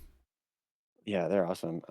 Bus driver, rap for great on Square, stranded, all in that top sphere quadrant of literary rappers. Yeah, and I think like I'm not necessarily trying to be super wordy, but like I kind of am already just as a I mean like my buddy Zach who's going to be here late next week when we do a big 24-hour stream. He's really good at freestyling and flows and stuff like to a level that I even am like, holy shit, dude, how the fuck do you do that? Hmm. But he said that one of my strengths is vocabulary, and like I spent a few years not really rapping, but I've been writing Hmm. like for a living ever since then, and that's where I've noticed that my work has improved a lot, especially if I actually write a rap. And by saying I've been writing, I mean like writing news stories. I spent a lot of time doing radio news, and then the past couple of years have been newspaper, print journalism. Yeah, no, and like Uh, I think that, and as always, you want to write what you know, and I think that that's really where the strength of Aesop comes through, is that he writes what he knows and does it like he's got a song about like on the new album, like talking about his grandma, right? mm, And just like in the going to his grandma's house, like that. He's got a song about Mr. T, where he's talking about like the one time they met Mr. T and how they used to watch the A Team, and like that sounds like it's going to be corny. But it just comes across like you get into the story and you feel that moment and everything else, and it's really, really good. yeah, I think that reminds me a little bit about. I think it's something Mac Miller talked about when writing is like when you're writing songs, like being very specific about exactly what you're talking about is like oftentimes what really reaches people Hmm. and like or can connect with people, like being very specific and intentional in your lyrics as opposed to just like generally referencing things.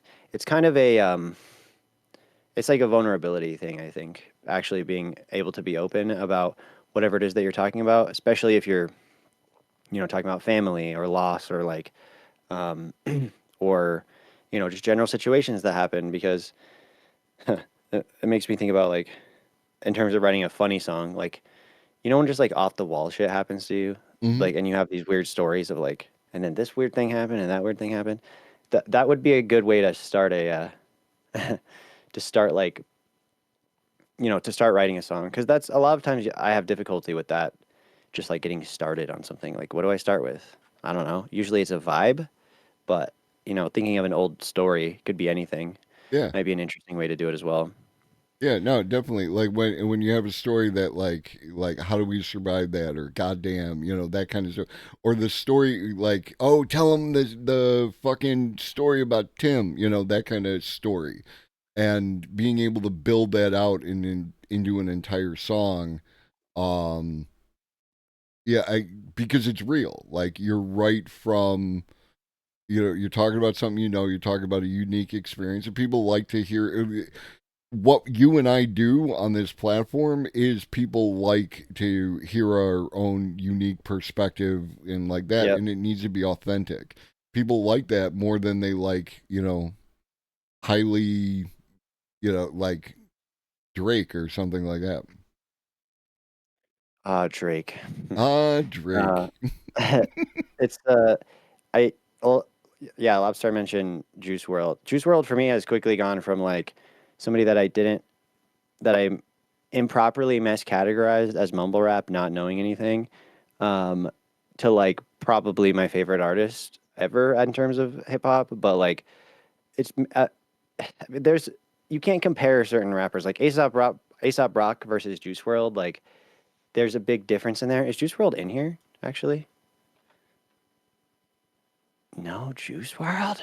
I'd be curious because I mean he just like freestyled I all of want his to stuff. I mean, say that's from 2018, and I oh, don't okay, know that like when Juice World like hit. You know what I mean? probably too young back then. Yeah, no, 2018. Because and it's just Five interesting because years so many ago. things got released posthumously for him because he was just always freestyling Right. and then recording it and then going back to freestyles and like refining it or whatever. But that's and I've done that as well. I'd be curious to like I've basically for the last 2 months just been spending like a lot of time freestyling. So I've seen improvement in it, but I'd be curious.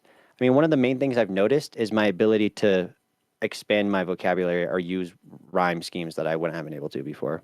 Yeah, no, and it's just to let you know, it's having an effect on me because I caught a piece of something that you did earlier where you something it said something like chitter chatter or something like that, and then I got stuck in that rhyme scheme. So I was like in Mhm. my head, I'm like chitter chatter, I'm gonna splatter like baby batter, and it just kept in, and it Yeah. was like I couldn't get out of it.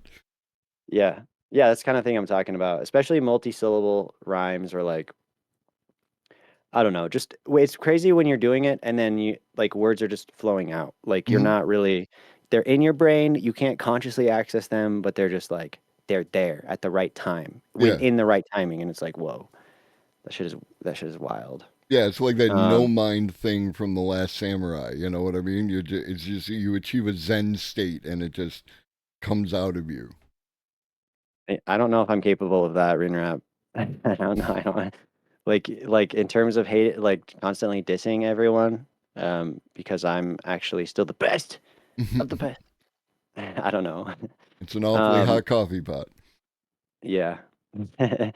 Fucking, um, so I guess I don't know if there's anything else that you want to go over specifically. I should probably, what time is it? 5?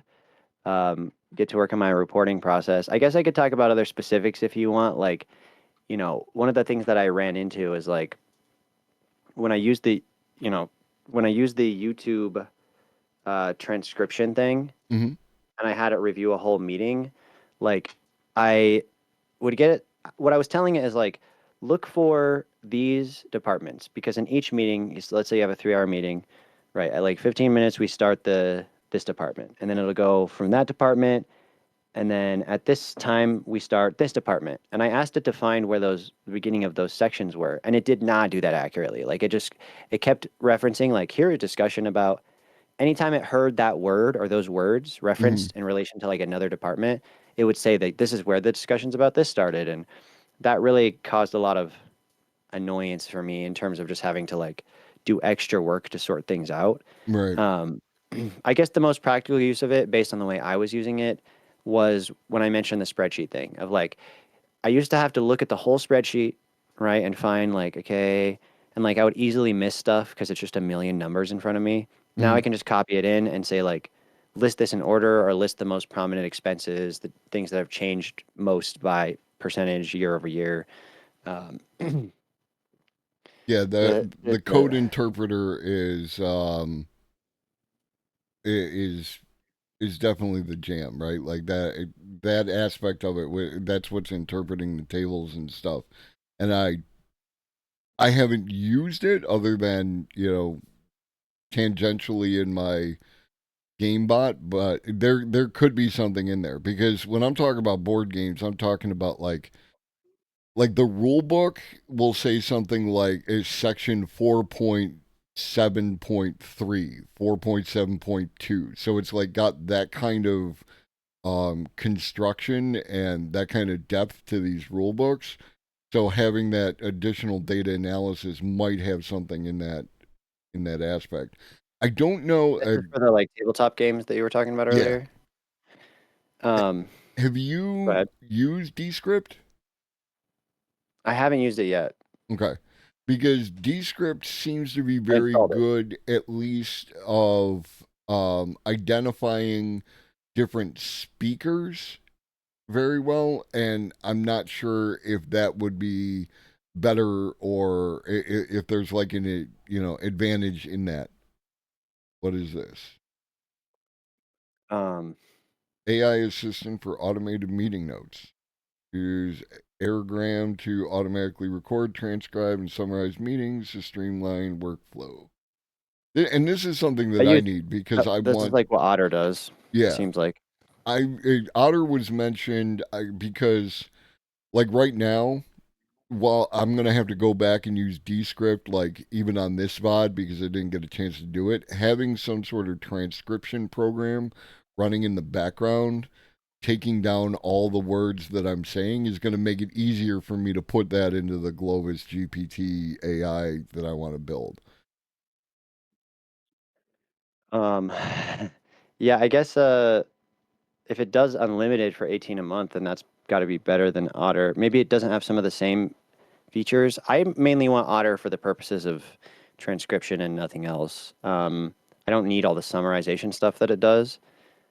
But yeah, I don't know. Like, I'll definitely check out this one because we are paying for Otter. I don't know if we're paying that much though. It might be less than that, but still. I mean, like, um, so actually, that this reminds me of when I was at when I was at the CPA, Colorado Press Association conference in Denver. I did wind up talking to somebody who I used to work for, or I was an intern at a radio station when she was the news director, and her name's January Jones, and she, That's made up. yeah, I know. She had been working on actually using these tools in sort of like a stack, basically, to do almost automated just reporting work for these types of things that I'm reporting on, public meetings.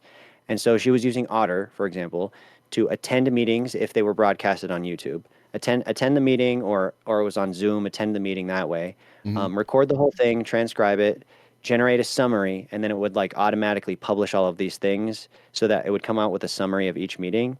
Hmm. And part of the process of doing that, one thing that she said was like, what I figured out is that the public record is like very lacking. All of these things that should be publicly available for people to easily look through is really hard to find, especially when you consider that, not all of the meetings were available to be attended through Zoom or through YouTube.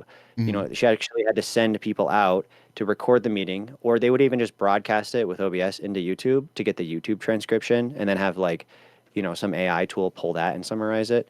Um, so I mean, I think there's a lot of potential in that. She did it for in Colorado, the Women's League of Voters is what it was.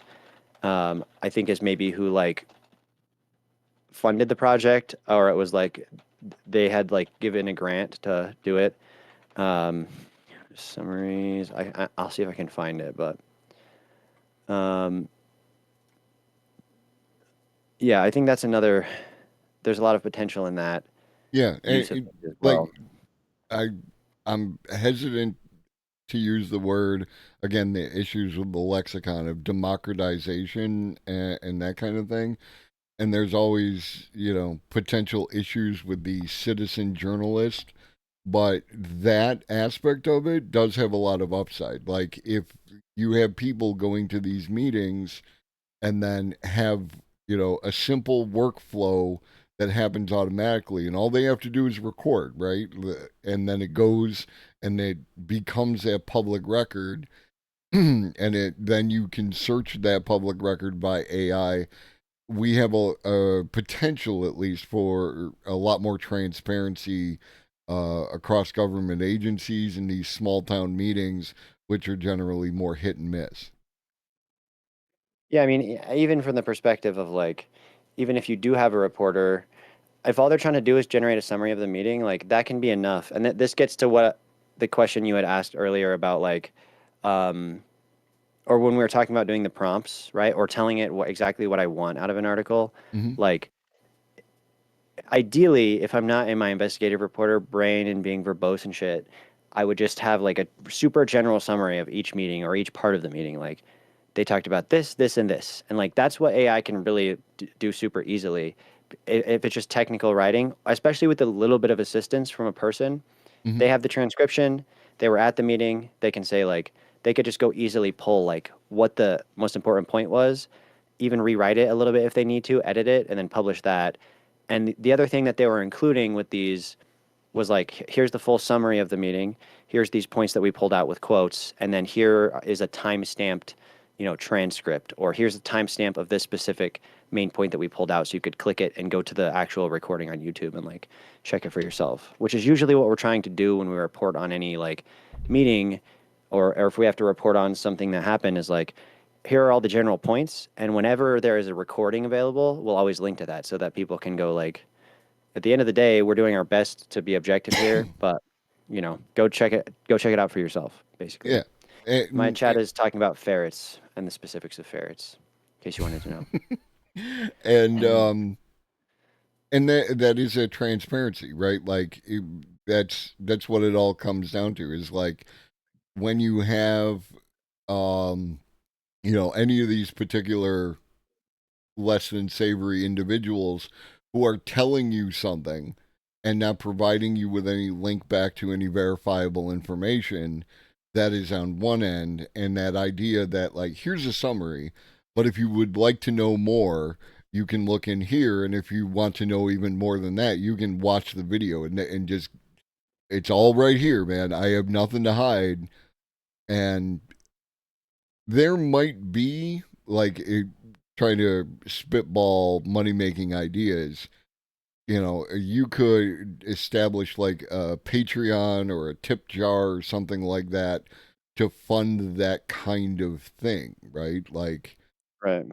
as opposed to, um, you know, whatever. You could have something where people could fund, this kind of citizen journalism, Yep. and then other people could be like, oh, I'm interested in doing that, and reach out to you and just give them a way to do that. And then you can say, okay, this is what I use. I use this tool. This is my system, right? Like you talk about Yep. systems. This is my system. And you just do this, this, and this is how it works. And if you'd like to know more and some personal assistant, then you can subscribe to my Patreon for $10 a month, and Right. I'll be available for office hours on such and such a time. Yeah, that is kind of what I want to do. Like, I'm so much more interested in the systems. Obviously, I have a passion for journalism, but like, that is what I want to do. And what I always end up spending too much time on is like, while I'm reporting, I end up spending all this time on developing a system. But that's because like, I know that like with a good system, I can do good reporting. I mean, in fact, the only reason that I ever became, I guess, referred to by anyone as an investigative journalist, which I didn't think I would, is because I developed a system of like categorizing my information and a master document and organizing things in a certain way.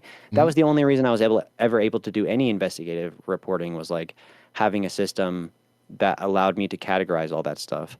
So like I do get obsessed with that, but I want to be able to help other people do that, whether it's other newsrooms or like, yeah, just like citizen journalism, which to me is all journalism, for the record. Like, Mm-hmm. it's what it Yeah, when I is. do the crime bunnies around citizen journalism, I'm speaking to people like, Andy No and folks like Yeah. that, who are Yeah. propagandists masquerading as journalists, I guess and that's that kind of what kind I of thing. mean, is that it gets like there's a misnomer about it. Like, Yeah. it's like, yeah, yeah, I'm a citizen journalist. It's like, this also gets to a point that I have about an issue that I have with like putting journalism on a pedestal, or like looking at, oh, like I'm a journalist. People are like, oh, Levelhead's a journalist. I'm like, yeah, but like that's just a working class job, or at least it should be, where there's been so much, you know, um, there's been so much emphasis on like media, especially within liberal circles, and like, the objective reporting from da, da, da, da, da, da. It's just like, fucking shut up, dude. Can you just fucking tell us what's going on? Right. Like, that's your job. Your job is to tell us what happened. That's it. But no, it's got to be all flashy, fancy bullshit. And like, I'm all for flashy, fancy bullshit. Don't get me wrong, but not when you're reporting to us. Mm-hmm. Like, give us the facts.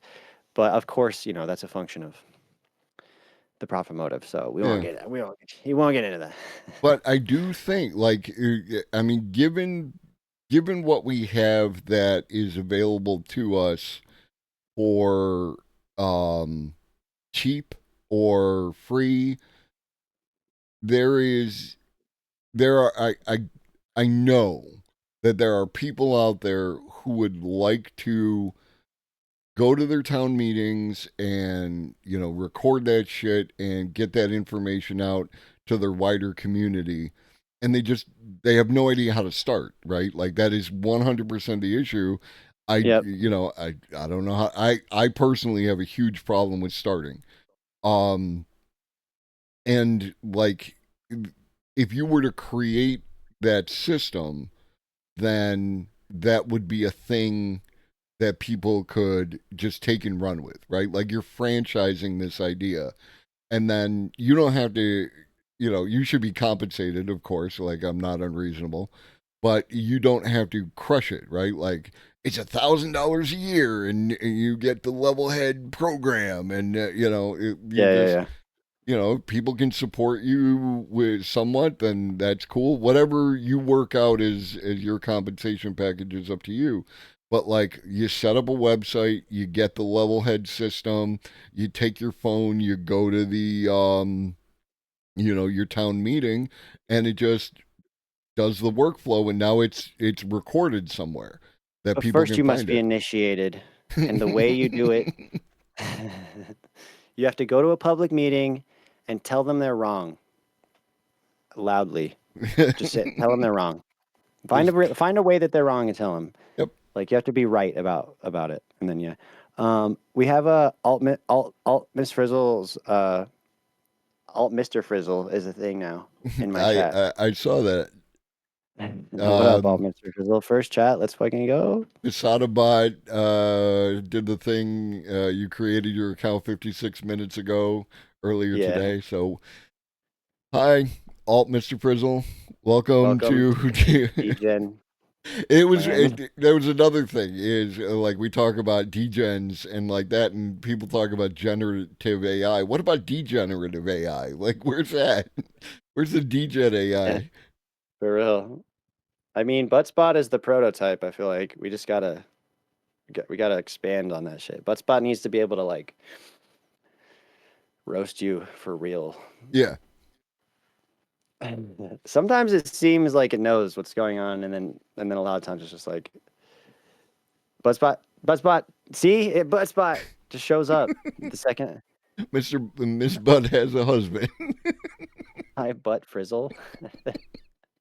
Yeah, and like that's a zinger, and that's why I'm like, it could be good, but yeah, there at times it still feels random. But who knows? Maybe dude is working on it, and that's why it seems to be good at certain times. It's getting better. Fucking A. I mean, I'm really glad just that I talked to you before I continued on this reporting process because I think that hopefully just knowing like, all right, here's what I've done.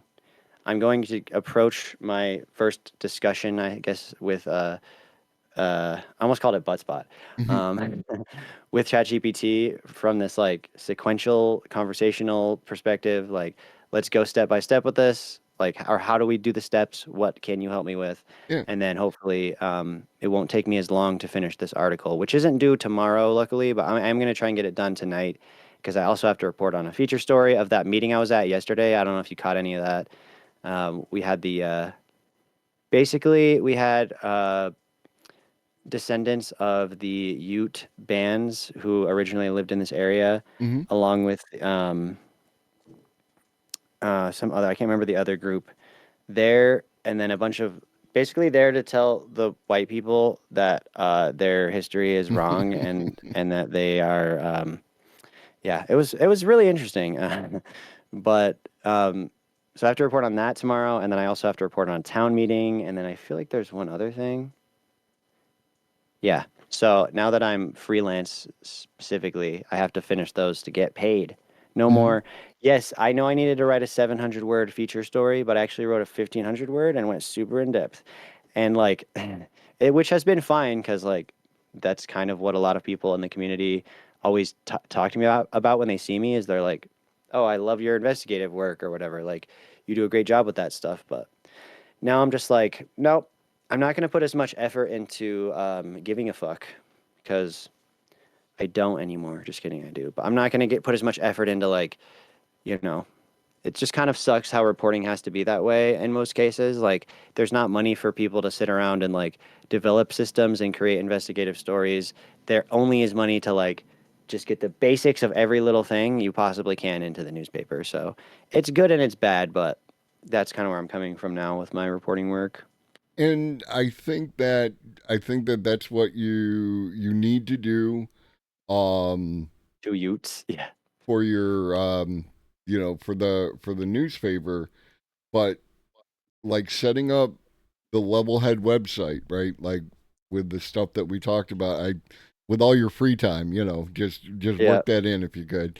But like that would give you both the freedom to do some investigative reporting because you could do stuff that you cared about but couldn't get into the paper for whatever reason, and you could put it on your website, and then people could see exactly like the quality of your reporting, and then Yeah. tie that back into this system with, Patreon, some kind of funding and like that, so that more people can do it. And then it's just a matter of getting it in people's heads that such a thing exists. Um, yeah, no, I definitely think that's a good idea because like I published that Google Doc talking about like, or I shared it in my Discord talking about just a website in general. But I do think that whatever processes I engage in, whether it's like developing a way to use AI to report effectively, actually doing my own investigative work, because yeah, like even the oil and gas stuff, like when I originally reported on fracking spills in the area, and I published that, or that was a radio story originally on KDNK, which aired in Carbondale and like Glenwood and Aspen, and these kind of like very liberal places. And then I got it published in the paper here, and like I wonder if the Facebook comments are still there because shit was fucking people were popping off, dude. Like people who like I don't know heavy machinery operators being like, I've worked in the industry for 7 blah blah blah years. You're wrong, and I'm like, no, I'm fucking not, bitch. I looked at the documents, like, especially though using that actually might be a really good starting project because I've been sort of like I've had it on the back burner for so long. Is the reporting on fracking wastewater spills Yeah. and like the biggest barrier and what took me a year to do was dig through a year's worth of Form 19, which is what in Colorado they use to report their spills. But if I have like I could go get all the PDFs, not just the fucking spill documents, but all the other related like documents. But I could just start with the spill ones and like I might have to train it or extract information from it, but I could basically say like go create you know, a listing of information based off of these, however many it is, like 100 pages, 100 PDF pages, and tell me like list how many or like where the spills took place, the latitude, longitude, the um, the volume of the spill, whether or not it was contained within secondary containment, all of those things that I would like look for when I was reading the PDF. Um, and then it would be able to spit it out for me, and I wouldn't have to do it all manually, which I had to do. It took fucking forever. Yeah.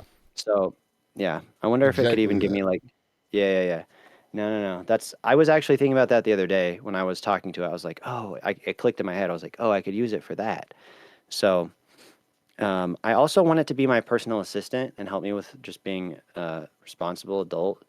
So I've actually been talking to it about like developing a schedule and like managing my time in all these different ways, and that actually has been really helpful. I just have to continue with that process. So, And I've said this before on my stream, is um, there was a great courses that I listened to about the mind, and when you just think about stuff, you have like a context window of about 7 seconds, but when you talk to someone, it extends the context window out like 20 seconds.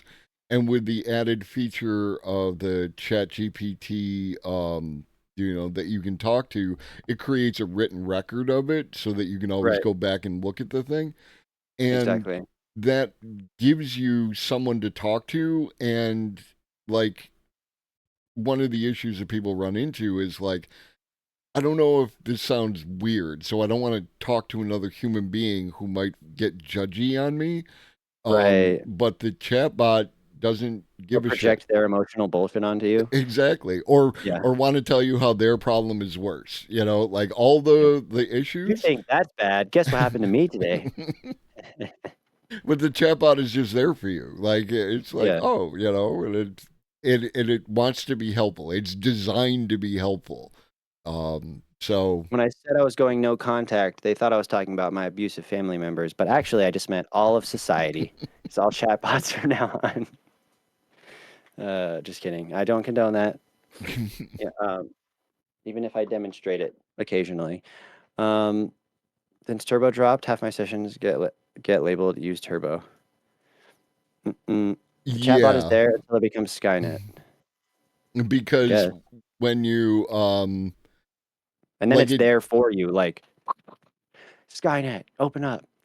that's one thing I got to figure out There to is get like you. if I could change the label of the thing, because mine are starting to say engage turbo a lot, and that's not as helpful. Like I like the fact that it gives it a title for organization, but like it needs to do it in a more contextual way, or I need to Yep. be able to change it, and I'm not sure if that's something I could do. I have to look into it. I thought about it, haven't got around to it yet. I was trying to figure out. I need to not forget to send that freestyle vocals to Lobstar, but freaking Discord file limit. As someone with experience talking to Levelhead, in 2 weeks, Old Lobster will have the file. It just won't upload. It keeps saying failed, so I guess it cannot be delivered. You don't have oh, you don't share a server. I do share a server. Oh, I need to add friend probably. Friend request failed. Oh, they don't accept friend requests. Well, I guess I'll put it in somewhere else. We'll figure it out. I mean, you get like I have um in my Discord AI vocalizations in the art section. You could post it there, and then they could pick it up. I mean, anybody else could, but No, I that's a good don't think idea. you That's could. fine. No, I don't care. Do, do, do, do, do, do. Is there anything else that you want to go over, or do you have any other questions? Um, I mean, I don't. Do you? I don't think so. I think I'm gonna get some more food and take a little break from screen, and then I'm gonna come back and go through this reporting work. Yeah. Don't forget to eat. The Don't rules forget of to eat. Globus: eat something, drink your water, take your meds if you forgot, and Shoggy loves you, and so do I. All right, that's all you got to remember. Words to live by. Yeah. Shit. I guess maybe yeah. Touch base with me on this afterwards. I'll probably continue using AI in different ways the more I become familiar with like the most effective ways to use it. But I definitely have been honing in on that lately. Whereas before it was like theoretical. I'll do this, I'll do that. Like now I'm really um, trying to use it more regularly and use it as a tool effectively for myself. So Yeah, I think the speech thing is going to make it a lot. Definitely for me, like my daily usage has gone up because I can do it while I'm doing other things, and that was always a sticking point. Like I watch people's streams while like I just have it on in my headset while I'm doing other shit. That's the mm, kind of like because of the nature of my life. That's what the interface that I need, and I think that that will work for you, and it will work for a lot of people in that way. Oh yeah, and just smoke the weed, kids. That's the other Globusism. just so my chat knows, I'm not ending my stream. Just so you know, I'm gonna take a Take break. a little breakski. Yeah, yeah, yeah. Well, shit. That was a good combo, and definitely would like to talk to you again on this coming Monday if you're available at some point during the day. I'm guessing Yeah, that's good because we're going to yeah, be doing a 24-hour stream and we're going to do a lot of live music and other fun stuff. Maybe like a panel discussion at one point. Um, we're figuring all that stuff out. But yeah, if you want to join up with us, then we'll get you on the list. 100%. I'm available. I'm going to be talking to a friend of mine on Wednesday. For anybody interested in more about AI in regular life. My friend does data analysis for a company that sells products through Amazon. We're going to be talking with him about how he uses AI in his work, and also like he's got one of those cars that you push the button and it takes you home, and his experience with that. So like some real world experience in that regard. And then I could talk to you on Monday, and then next Wednesday I'm talking to Miss Abanadov, and we're going to talk about AI in the working class and how it's affecting people, how it could affect people, what people might want to do in response to automation coming for their jobs. So I love talking to people. This is my favorite part of Twitch is having these kind of conversations. So I'd love to hang out with you on Monday. Sweet. Yeah, I'm going to try and do it more regularly. Like I said, talking about working out my schedule and everything. But Word. um, yeah, yeah, yeah. Well, thank you, Globus. Everybody go follow Globus. Make sure that I mean, you can do it any time of day because the Globus never sleeps, and we know that to be the case. Make sure you follow Globus rules. You know, all I tell my chat is drink water, make sure that you take your meds on time, but food should be part of that. Yeah. And Food is energy good. required. Food is good, except for when it's not. The potential and the peril here All right, Globus. are Thank you so huge. much. All right, homie. Peace out.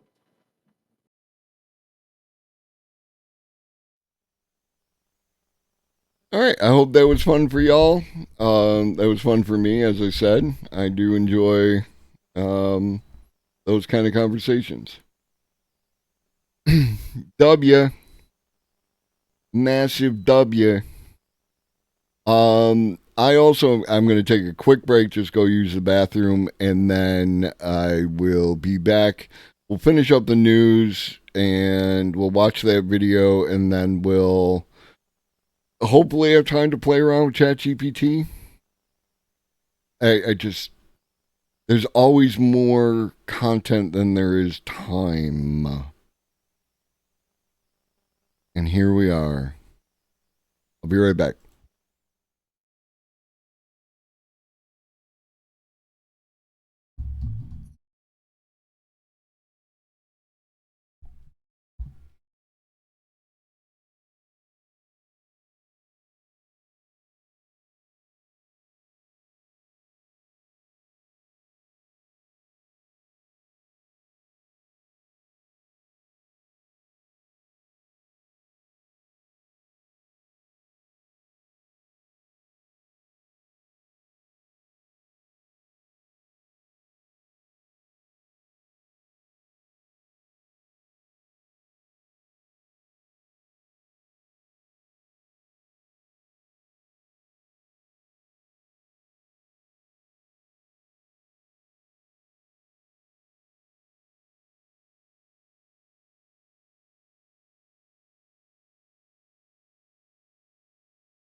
The potential and the peril here are huge.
Weird.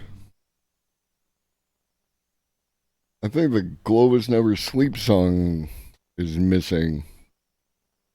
Oh, I love OBS. Makes me so happy. So yeah, if you've enjoyed that conversation, if this is your first time here, this is a show. This is what it looks like. This is what I do. So make sure you hit that follow button. Subscribe and hit that bell to stay notified. There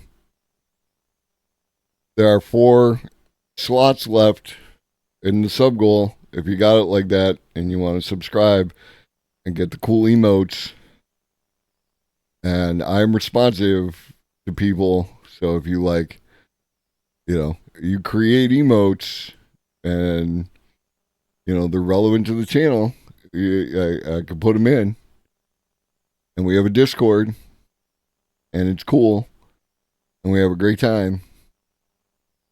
Anyways, back to I hate shilling. Uh-oh. I forgot about that. Hey, thank you, Boyd. That'll give This me enough mission time is too to... important for me to allow you to jeopardize it. I'm sorry, Dave.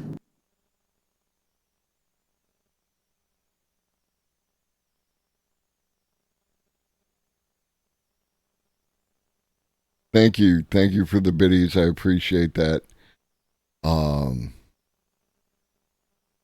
Yeah. I really like y'all. Y'all are great.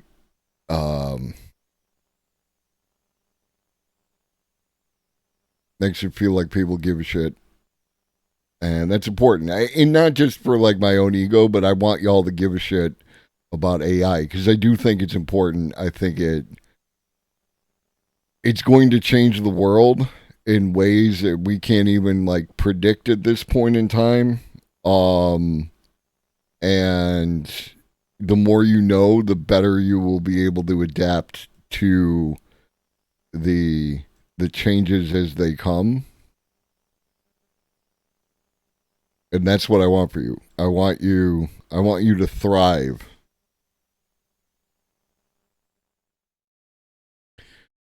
So this is fun. OpenAI recruiters are trying to lure Google AI employees with a $10 million pay packet, report says. OpenAI wants to lure Google researchers with $10 million pay packets. The company has already hired dozens of former Google and Meta employees to work at the AI firm. OpenAI is in talks for another employee share sale this year that could value it at $86 billion.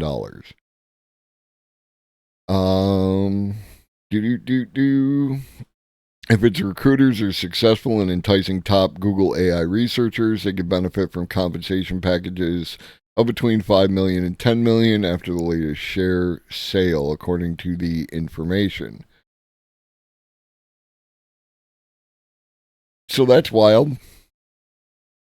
Learn to code, y'all.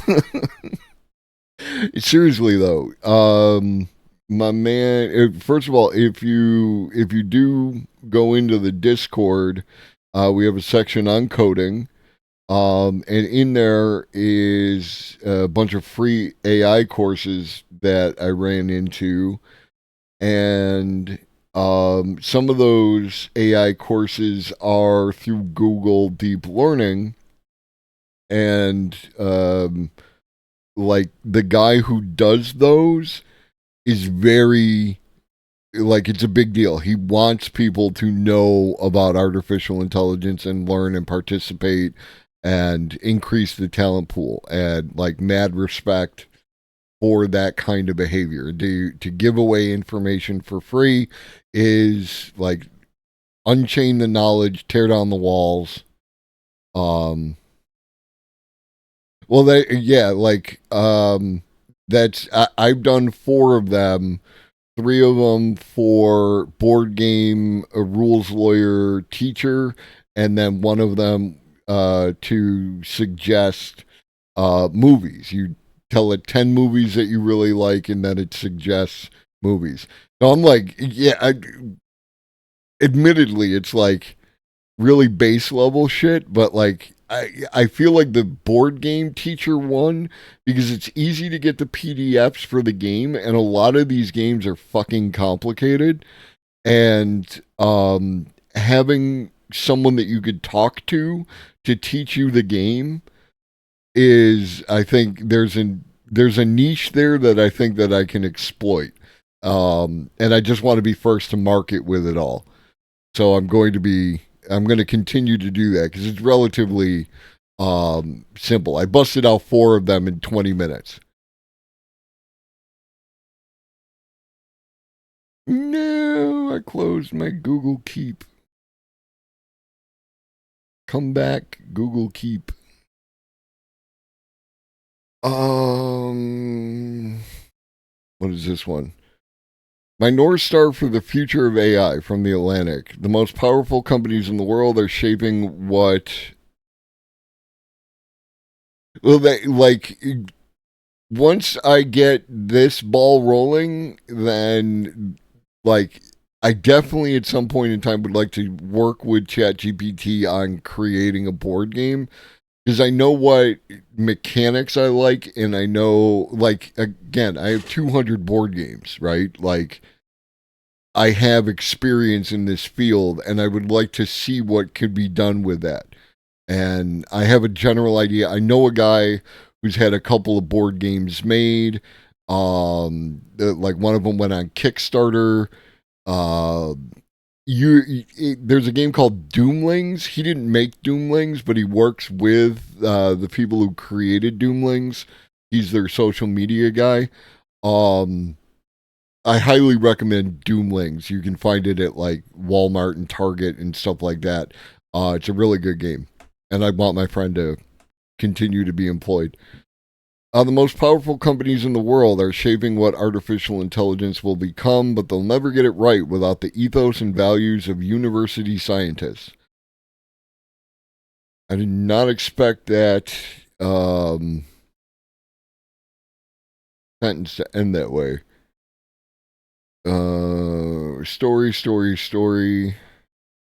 Archive is an online repository of academic articles, preprint, fixture of university culture. Waiting months for the peer review process to run a course was asking too much. Was it any surprise that the textbooks written years, if not entire generations before, were falling by the wayside? No, that's legit.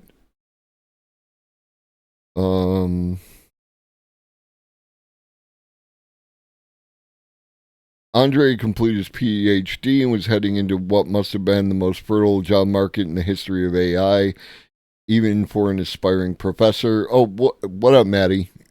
Sorry. Despite a faculty offer from Princeton straight out of the gate, a career fast track that any one of our peers would have killed for, he was choosing to join a private research lab that no one had heard of, OpenAI. History. Training even a single model was still cost prohibitive, but all but the best funded labs and companies. Neural architecture. This is just like a history of, like, I know a guy who knows a guy. AI was becoming a privilege. At one point in time, I would agree, and I don't know where this article goes, so I might be jumping the gun. But again, like we just. Let's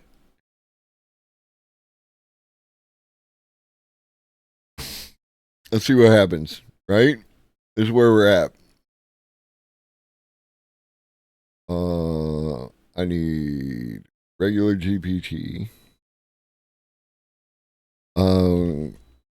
Can you please summarize this article? I'm doing some practical.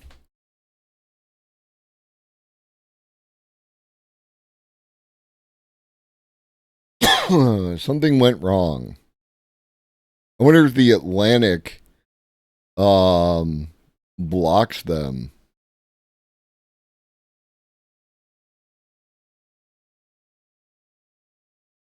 And I just did that. Boop. Nope. Yep. Same thing again. Let me find a different one. Let me grab this.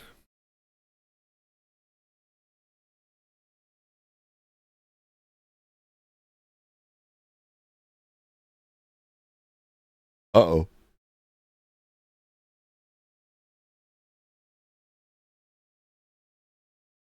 Can you please? This is why I prefer the other one, but whatever. Summarize this article.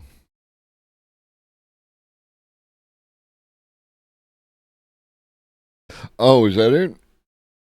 I thought it did it automatically. My bad. Yep, you're right. This is why I need you.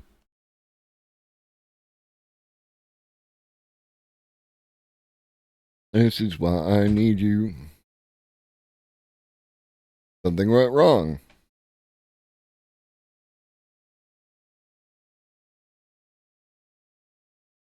Let's try. You're embarrassing me in front of people. Hi, Ferris. Let's try something simple. Engage turbo. Something went wrong. Okay, so then it must be an issue between me and OpenAI at this point. Let me check. Maybe. What up, Anthony? I hope I didn't break the rules. Yeah.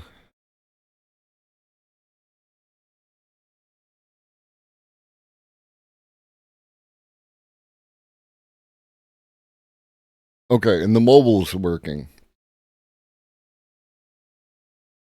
Unmarked helicopters. So what is your issue? Let me close you completely and let me reopen you, and we'll try it this way.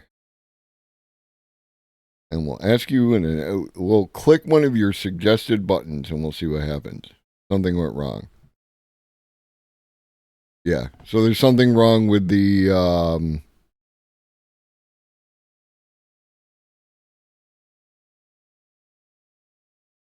okay. God damn it. It said alpha for a second on top left. I knew it. The AI is reaching out to me, dude. It's coming true. Let's try it. We're gonna go through Edge. And but again, like my whole system's been wonky today, but that's because the AI is reaching out to me and inhabiting my system. OpenAI. Give me a second to log in, and then I'll let you see. No. Back it up.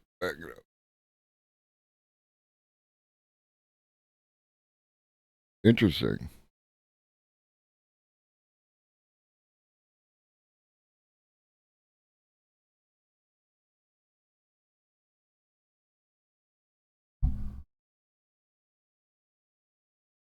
I just got a alert from Malwarebytes of malware.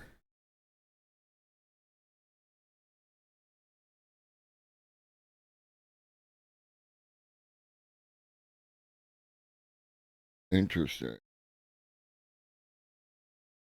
Are they hacking OpenAI?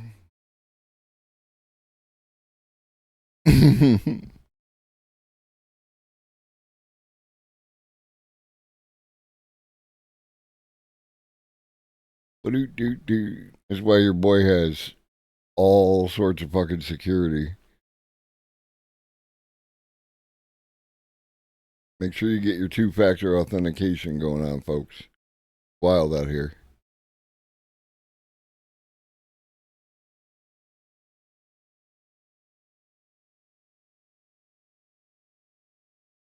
And your ad blockers.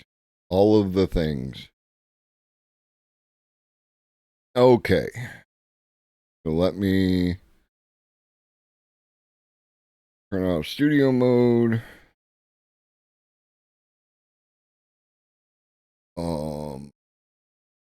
And properties window.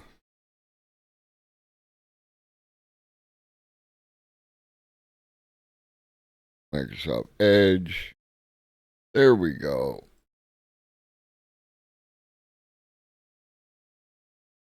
And I'll make the window big.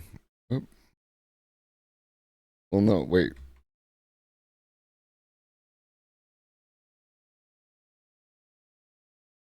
That's not it. That is it. Okay. There we go. All right, let me do this. We don't need it. We'll cut that off. Boop. Move Chatterino because Chatterino is always in the way. This. Doing those. Doing those.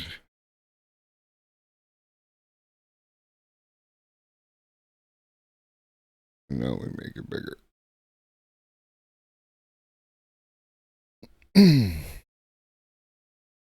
Exactly, old lobster. Fix your shit and I ain't gotta block you. Okay. Try this one more time with feeling. We're going to try the other article first. Yep. Thank you. So many things to move.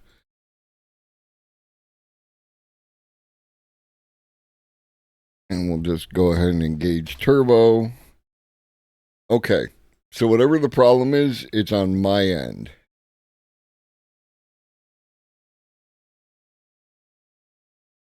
And it's just through the PC.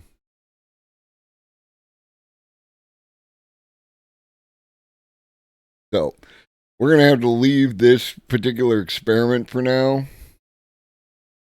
And I'm going to have to take a look at what's going on my PC because obviously I'm running into some kind of issue. Yep. Troubleshoot.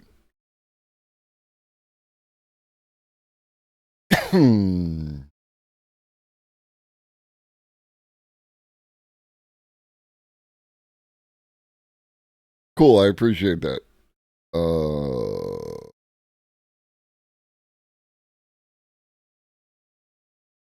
No. It was a great idea, and I wouldn't have known there was a problem had we not done it. So it is what it is. Thank you. I never apologizing for derailing because I am in control of the stream, and I can choose where we want to go. Revolutionizing CRISPR, quantum biology and AI merge to enhance genome editing. So there's an article on that. All right.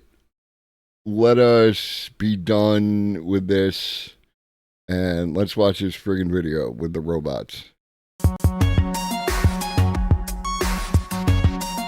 Science fiction movies. They're among my favorites. Those featuring robots truly capture my imagination. You will not move. Confirm command. Command confirmed. Fast forward to today. Advances in technology could make robots an everyday reality. I've been working in the field since the 1980s, and there's never been a time like this. As the pace of innovation increases, they no longer seem like a far-off fantasy. The most interesting thing I've learned today is that there are over 7,000 languages spoken around the world. From those that appear human to robots working in our oceans and even our deserts. I'm Will Ripley, and this is Bold Pursuits.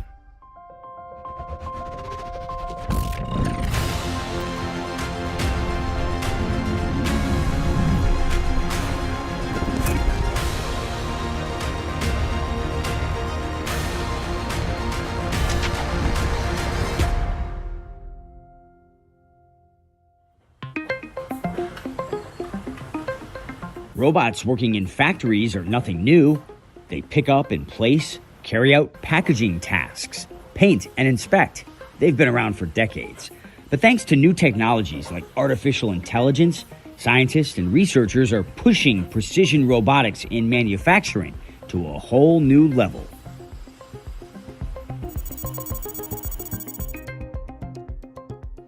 I've come to Abu Dhabi's Khalifa University to meet with Yahya Zuedi and his team.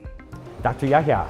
Hello. Hey, I'm Will. Good to see you. Good to see you too. Good to see you. What's going on here? Yeah, I think it's good. Here, they're using AI to enhance their robots' capabilities.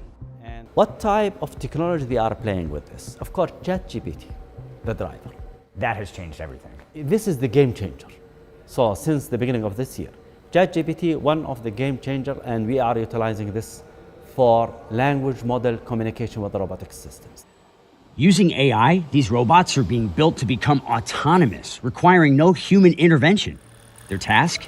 To drill, scan, and inspect holes in the manufacture of parts for commercial aircraft. Once it goes through rigorous testing, Yahya says it will be deployed in the manufacturing of Boeing aircraft in a factory just 2 hours from Abu Dhabi. If we are inspecting, for example, wing of aircraft, and it has holes like those holes in thousands. Now, if we want to inspect this is using mechanical or laser scanning, it will take ages in order to inspect all of these holes. We are the only team across the globe developed a neuromorphic technology to do the inspection at high speed. We achieved 1 meter per second speed. So robotic systems can go at 1 meter per second speed and do precise inspection. The integration of AI technology and industrial robots is set to revolutionize the manufacturing sector. And away from the factory floor, its impact could be more profound. So, Will, who do we have here? This is Ameca. Actually, this is the desktop version of Ameca. Head, brain, facial expressions, but without the limbs. Ameca has been designed to resemble and even interact with humans. Hey, Ameca, how many languages do you speak? I can speak English, French, German, Italian, Chinese, Polish, Spanish, Russian, and Japanese. Here, researchers based in Cornwall in the UK have been developing Ameca using the latest cutting-edge technology. We have 2 HD cameras in the eyes, so we've got stereo vision like a human. Here we've got several actual microphone arrays, so there are microphones in the ears, which are really good for getting that directional sound. To create an expressive face is incredibly difficult, but it's so subtle. We have more than 47, I think, facial action units, different muscles that we can move to create expressions. To mimic all of those requires a lot of detailed actuation. Ameca is using ChatGPT to pull massive amounts of data from the internet to learn different language patterns. Ameca, tell me what your favorite thing to do is. My favorite thing to do is explore the world around me and learn new things. I love meeting new people, hearing their stories, and discovering different cultures. Her expressions are pretty lifelike. There are limitations to what you can do, but the technology is advancing very rapidly. Ameca has been designed to entertain, interact with humans, and one day possibly perform tasks like looking after the elderly. You will start seeing them in a lot more public spaces like shopping malls, science museums, theme parks, any kind of space where you get a large number of people that the robot can interact with. And that one we saw in a video from, I think it was an Australian news source about 2 to 3 months ago, and like that. And then it was also recently at the Switzerland Robot Expo thingy. And maybe you only spend 10 seconds talking to that robot, but in a day, 10, 20,000 people do that, then the robot has value. And I think, to me, it's fantastically entertaining. What about, Ameca, do you have any jokes about CNN? Sure. What do you call a robot that works for CNN? A news bot. Okay. At least she didn't say Will Ripley. Thank you, Ameca. Thank you, Will, very much. Very interesting. Thanks, Will. Great to meet you. It's definitely entertaining. Yeah, I'm with you on that. Like, I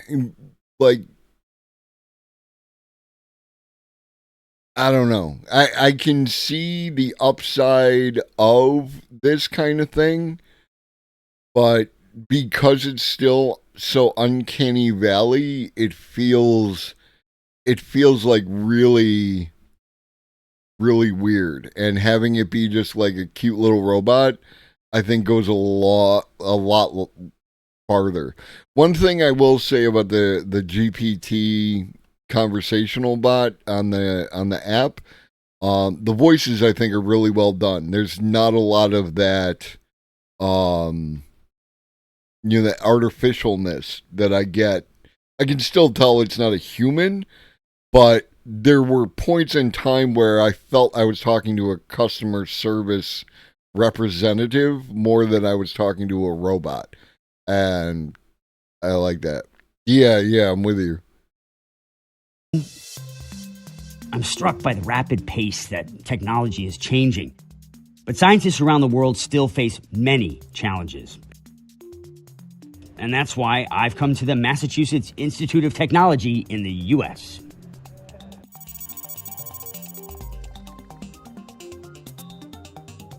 Here in MIT's robotics lab, scientists are carrying out research into two major challenges. First, getting a robot to jump and walk like a human. With a humanoid, you've only got two legs and you're kind of balancing like this.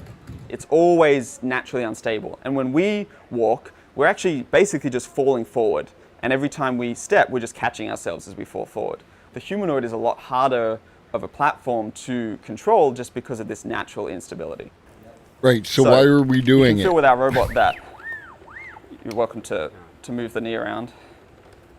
Okay, I'm freaking. Okay. Oh, it actually moves. The leg moves more than I expected. Yeah. So you can feel there that, like, with the kind of stiff traditional factory robots, if they hit the ground unexpectedly, there's a huge amount of force that goes through the system, and you'll probably also break the robot itself. Whereas this is just designed to, impact as much as you want. A more difficult challenge is the skill in performing tasks, like getting a robot to grab and catch things like people do. What we're trying to do is really solve these problems that humans are naturally. It was funny. I was on Stonercast this past Saturday, and the conversation got around to AI because, of course, it did. And I don't say that because of me or anything else. It's just we are in a time where AI is probably going to come up in some conversation. And someone in chat was like, "Oh, I worked in, I work in the field, and I work with generative AI, and it can't deal with novelty, and it can't deal with this, and it can't deal with that." And it's like, why don't you come by the show or join the Discord? Because got all the information. We could talk about it. This is what I do. Nope. Okay. Well, I wish you all the best of luck with your future endeavors. I want people to learn, and I'm more than happy to help and, help build a community of people who want to learn and teach and all that. I have zero left in the tank for people who don't, right? If you don't, okay, good luck. Wish you the best of luck. I'm going to devote no more time to you other than right now. So, hi, person who's never going to see this, you're famous. It's one thing I can hope we can foster. Ask questions, help where you can. Exactly.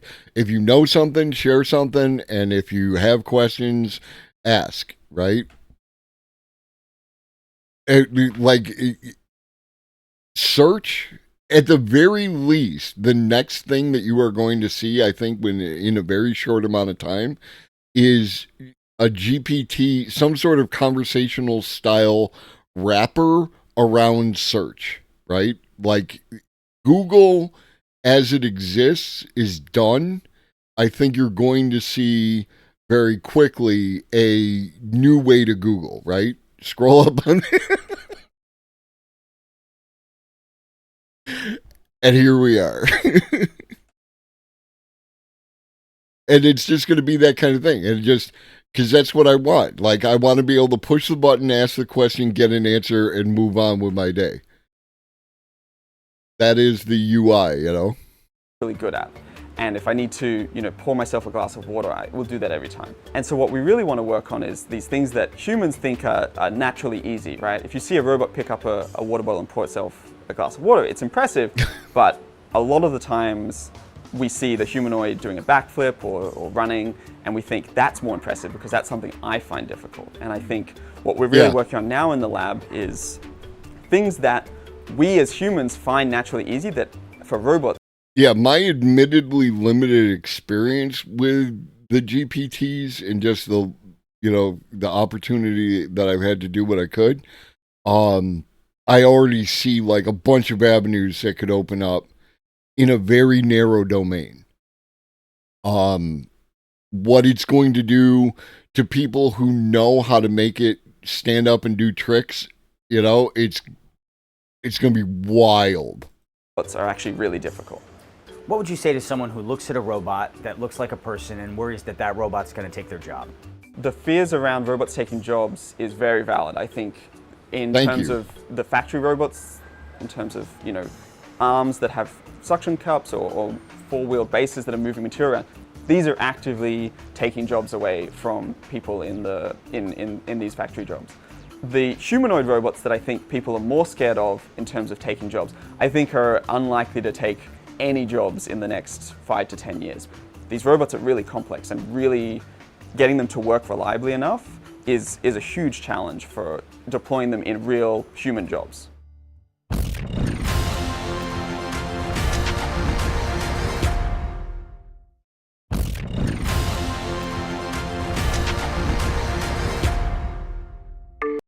What I love about that is a relic, right? Like, that is an artifact.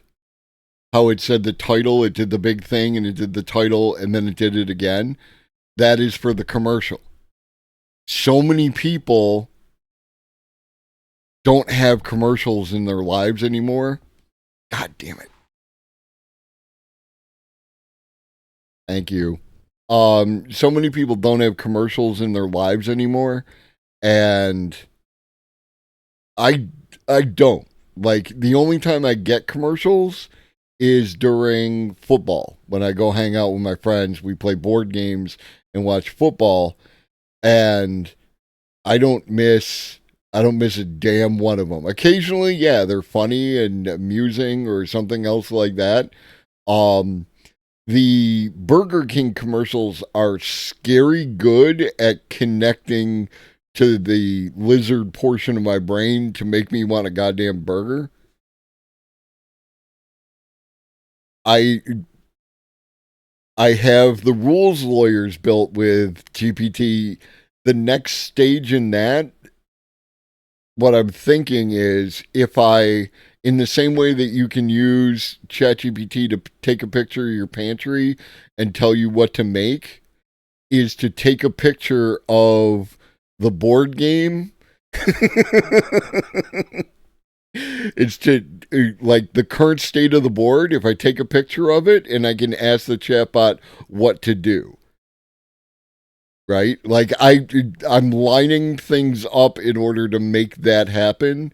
And like, just, I'm going to play the game as the human avatar of ChatGPT. What's so crazy about our Western civilizations, we live through paramount tech innovations, but personality types don't learn from it. Yeah, like, it's because we don't appreciate what's happening. Like, we are not engaged with the continuum.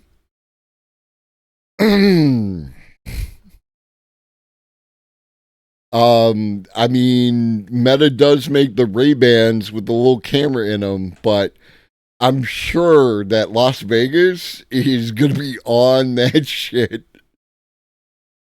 Yeah, like, and this is what I'm thinking is, like, one of the largest communities of people who play board games are people who don't know any other people to play board game with. And so, like, some of them, like, what's one?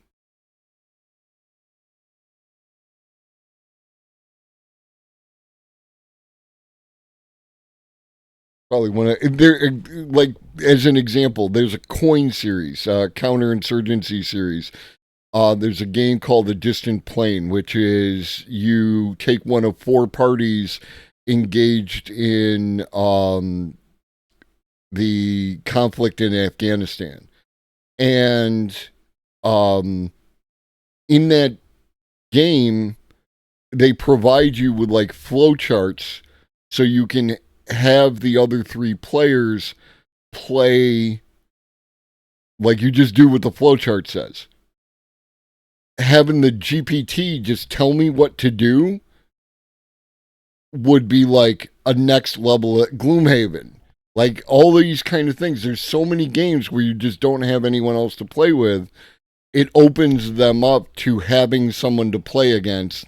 Now, of course, like how do you set the difficulty so you're not getting your ass handed to you?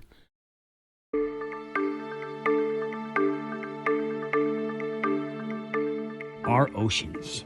They remain largely unexplored and contain many mysteries and challenges. On the shores of Abu Dhabi, I've come to meet a team investigating what role robots could play in our oceans. Good morning, Professor. Hi. Nice to see you. Nice to Hard meet at you. work, I see. Yeah. They're conducting research using a range of surface and underwater robots. We are using different types of the robots for the... Speaking of underwater robots, if they get into it, that'd be great. But I saw a little video of like underwater robots, but they're like animals, right? Like they made them look like a cuttlefish, and they made them look like an octopus, and they made it look like a hammerhead shark, so it can just be out there. And then there was one of this monkey, and like one camera obviously was bigger than the other, and it really creeped me out, and I can't get it out of my head. Marine environmental monitoring, let's say the coral reefs, biodiversity, and other inspection of the critical infrastructures underwater. We use different types of robots. Some robots are called unmanned surface vehicles that stay on the surface of the water. And then we have the underwater drones that are used for the underwater operations. Using advanced sensors and computer software, they apply their research to these underwater submersibles. Today's challenge, can they remove plastic from the ocean without human intervention? So it has its own camera. Basically, it identifies autonomously the plastics. It goes there and pick the plastic. So it picks it up. It picks it up itself. And then we have the other boats which has these baskets, and it drop it there. And then this boat can bring towards the coastal and where you can remove that plastics. Are you hoping to make this technology much larger scale to pick up more trash at once? Yes, exactly. Definitely. You can make it larger to any scale level, and as I said, that you can even use multiple of them, like swarm of them that are spread across certain areas and do task autonomously.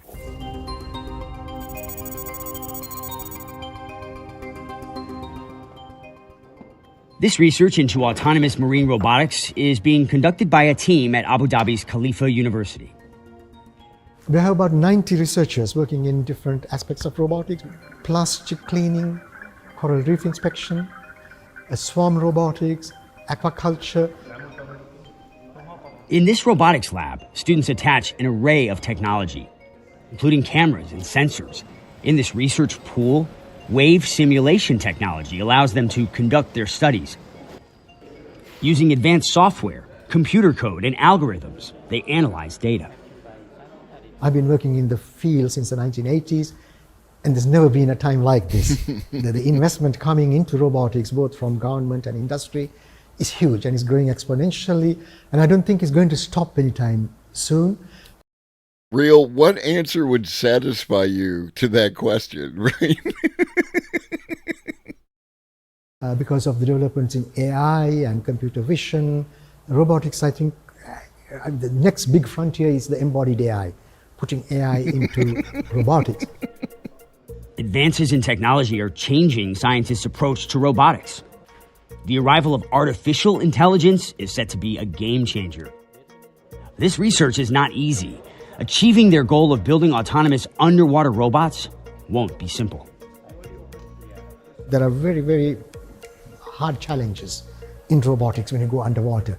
So you don't have GPS, for example, underwater. Your visibility is poor. You have waves and streams, and you're buffeted every which way. Communication is very difficult as well. So many challenging problems. Universities collaborate with each other to overcome these kinds of issues. It's why Khalifa University is teaming up with Stanford University to promote the exchange of ideas and expertise. I'm Usama Khatib from Stanford. collaboration between parties? Wow. The university, I'm director of the Stanford Robotics Center. Robotics is a field of research and engineering that is global. As part of that collaboration, Osama has come to Khalifa University to showcase his latest breakthrough in underwater robotics. Ocean One is one of a kind by its ability to physically interact with the world. First, he and his team set about developing a robot that could dive deeper than humans. The deep ocean is not 100 meters, 200 meters, it's in the thousands. And the first Ocean One that we designed was capable of going to 200 meters. And the new one that we call Ocean One K for kilometers is capable of going to 1,000 meters. It's been designed to carry out research into shipwrecks, inspections of critical infrastructure like underwater pipes, and spot environmental damage. There are so many challenges that can be addressed by creating not only one robot like Ocean One, but multiple Ocean Ones to work together in collaboration. And there's a reciprocal nature to this, because if they can, get better studies on creatures that live at those depths and deeper, then they could conceivably use that to generate technology to make robots that can continue to go deeper. Like, I mean, yes, that's a problem, right? You're not wrong. To place these pipes underwater, to interact with structures that needs maintenance. A lot of accidents are happening underwater. Having the ability to quickly intervene could save a lot of lives, could also prevent disasters in the environment.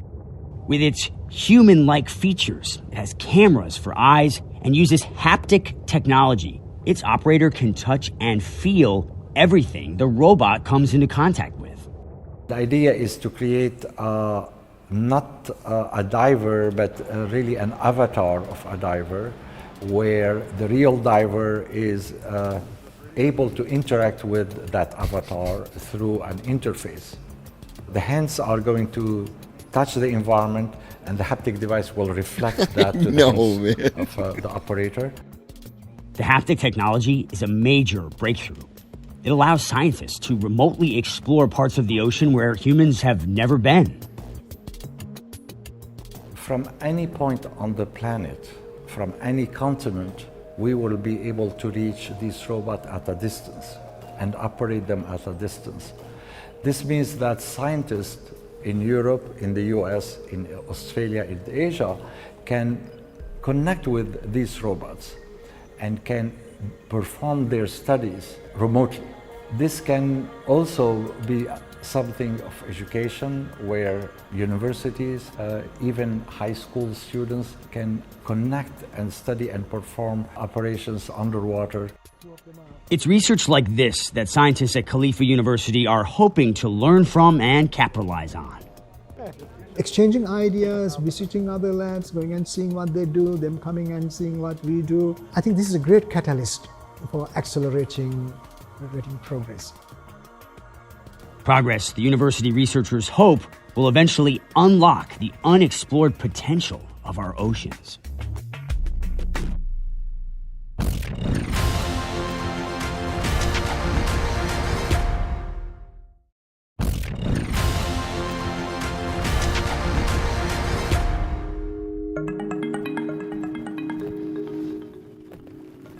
It is very early.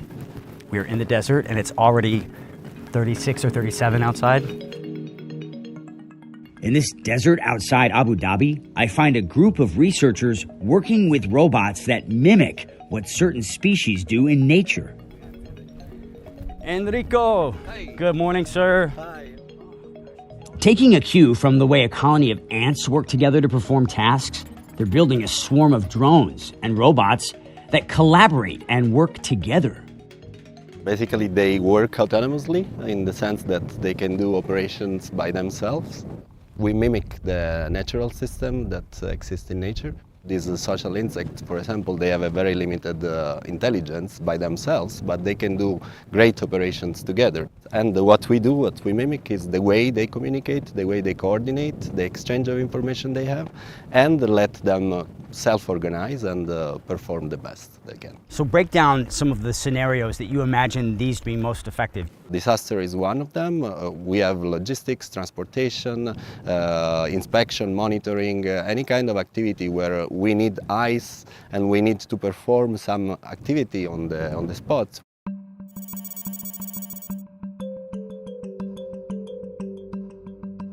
Back in the labs at the Technology Innovation Institute, they fit the drones and robots with sensors, cameras, and communication devices. With all this tech, out in the field, the scientists carry out research by giving these machines tasks and challenges. Robots by themselves, without being able to do operation by themselves, will not mean much. The idea of giving them the autonomy to understand the scene and apply their intelligence in order to solve some specific task, that's a step ahead. All this innovation, the idea is that they are actually feasible in maybe 5-10 years to have it as mass produced. Can these do it better and more efficiently than humans? It's something that robots can do much more efficiently, cost-effectively, and fast. They don't complain about the brutal heat. Exactly. Which, with the changing climate, that's going to be more and more crucial, isn't it? Yeah, more difficult. Developing robots to work in difficult environments instead of humans is a growing area of investigation and innovation around the world. On my final trip in this journey, I'm in South Korea visiting a world leader in this area of research.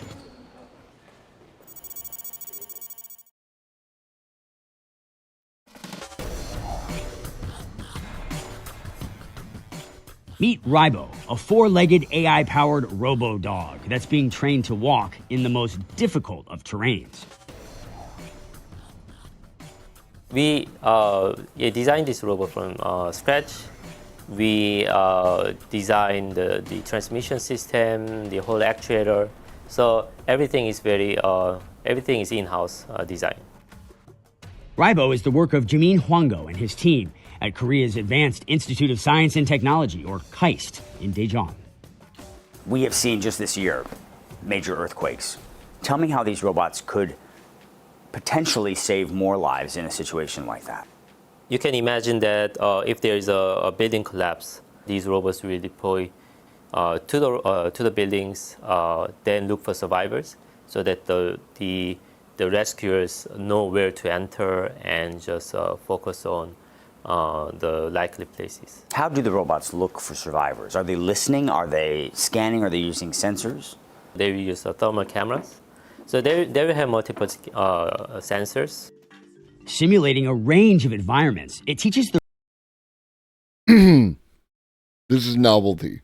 The like we've seen this before, but the entire purpose of this training is to adapt to novelty. Like, uneven surfaces are exactly what novelty is.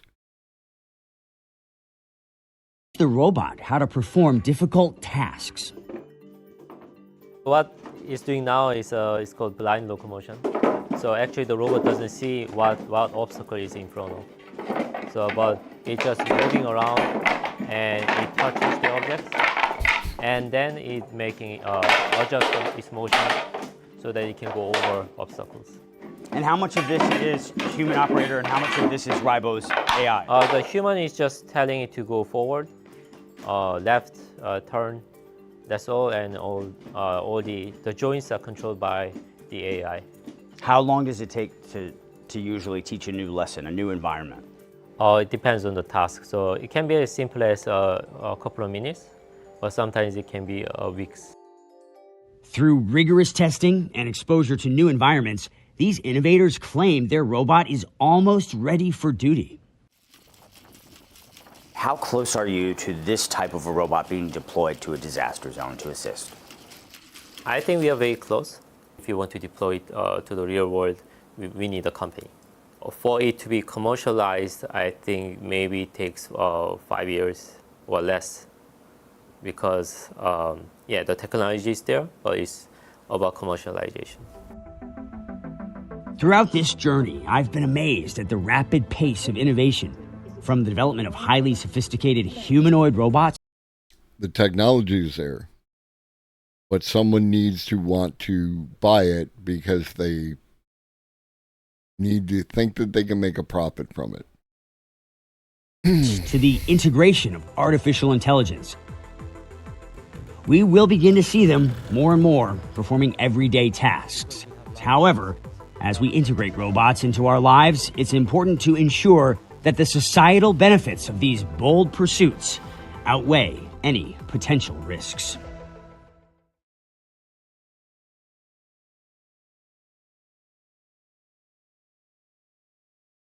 Not a bad little video. Something like that. I don't do is and isms for a reason. Excuse me. Let's talk policy. All right, homies.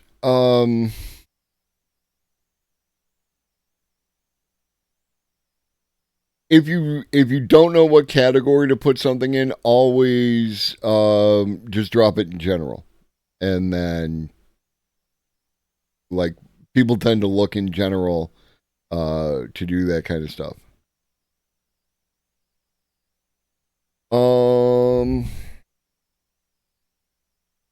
All right, so that's going to be it for today. Sorry we didn't get to play with ChatGPT. I will figure that out between today and Wednesday. Wednesday, again, we're going to be talking with my friend about how they use AI in their regular life.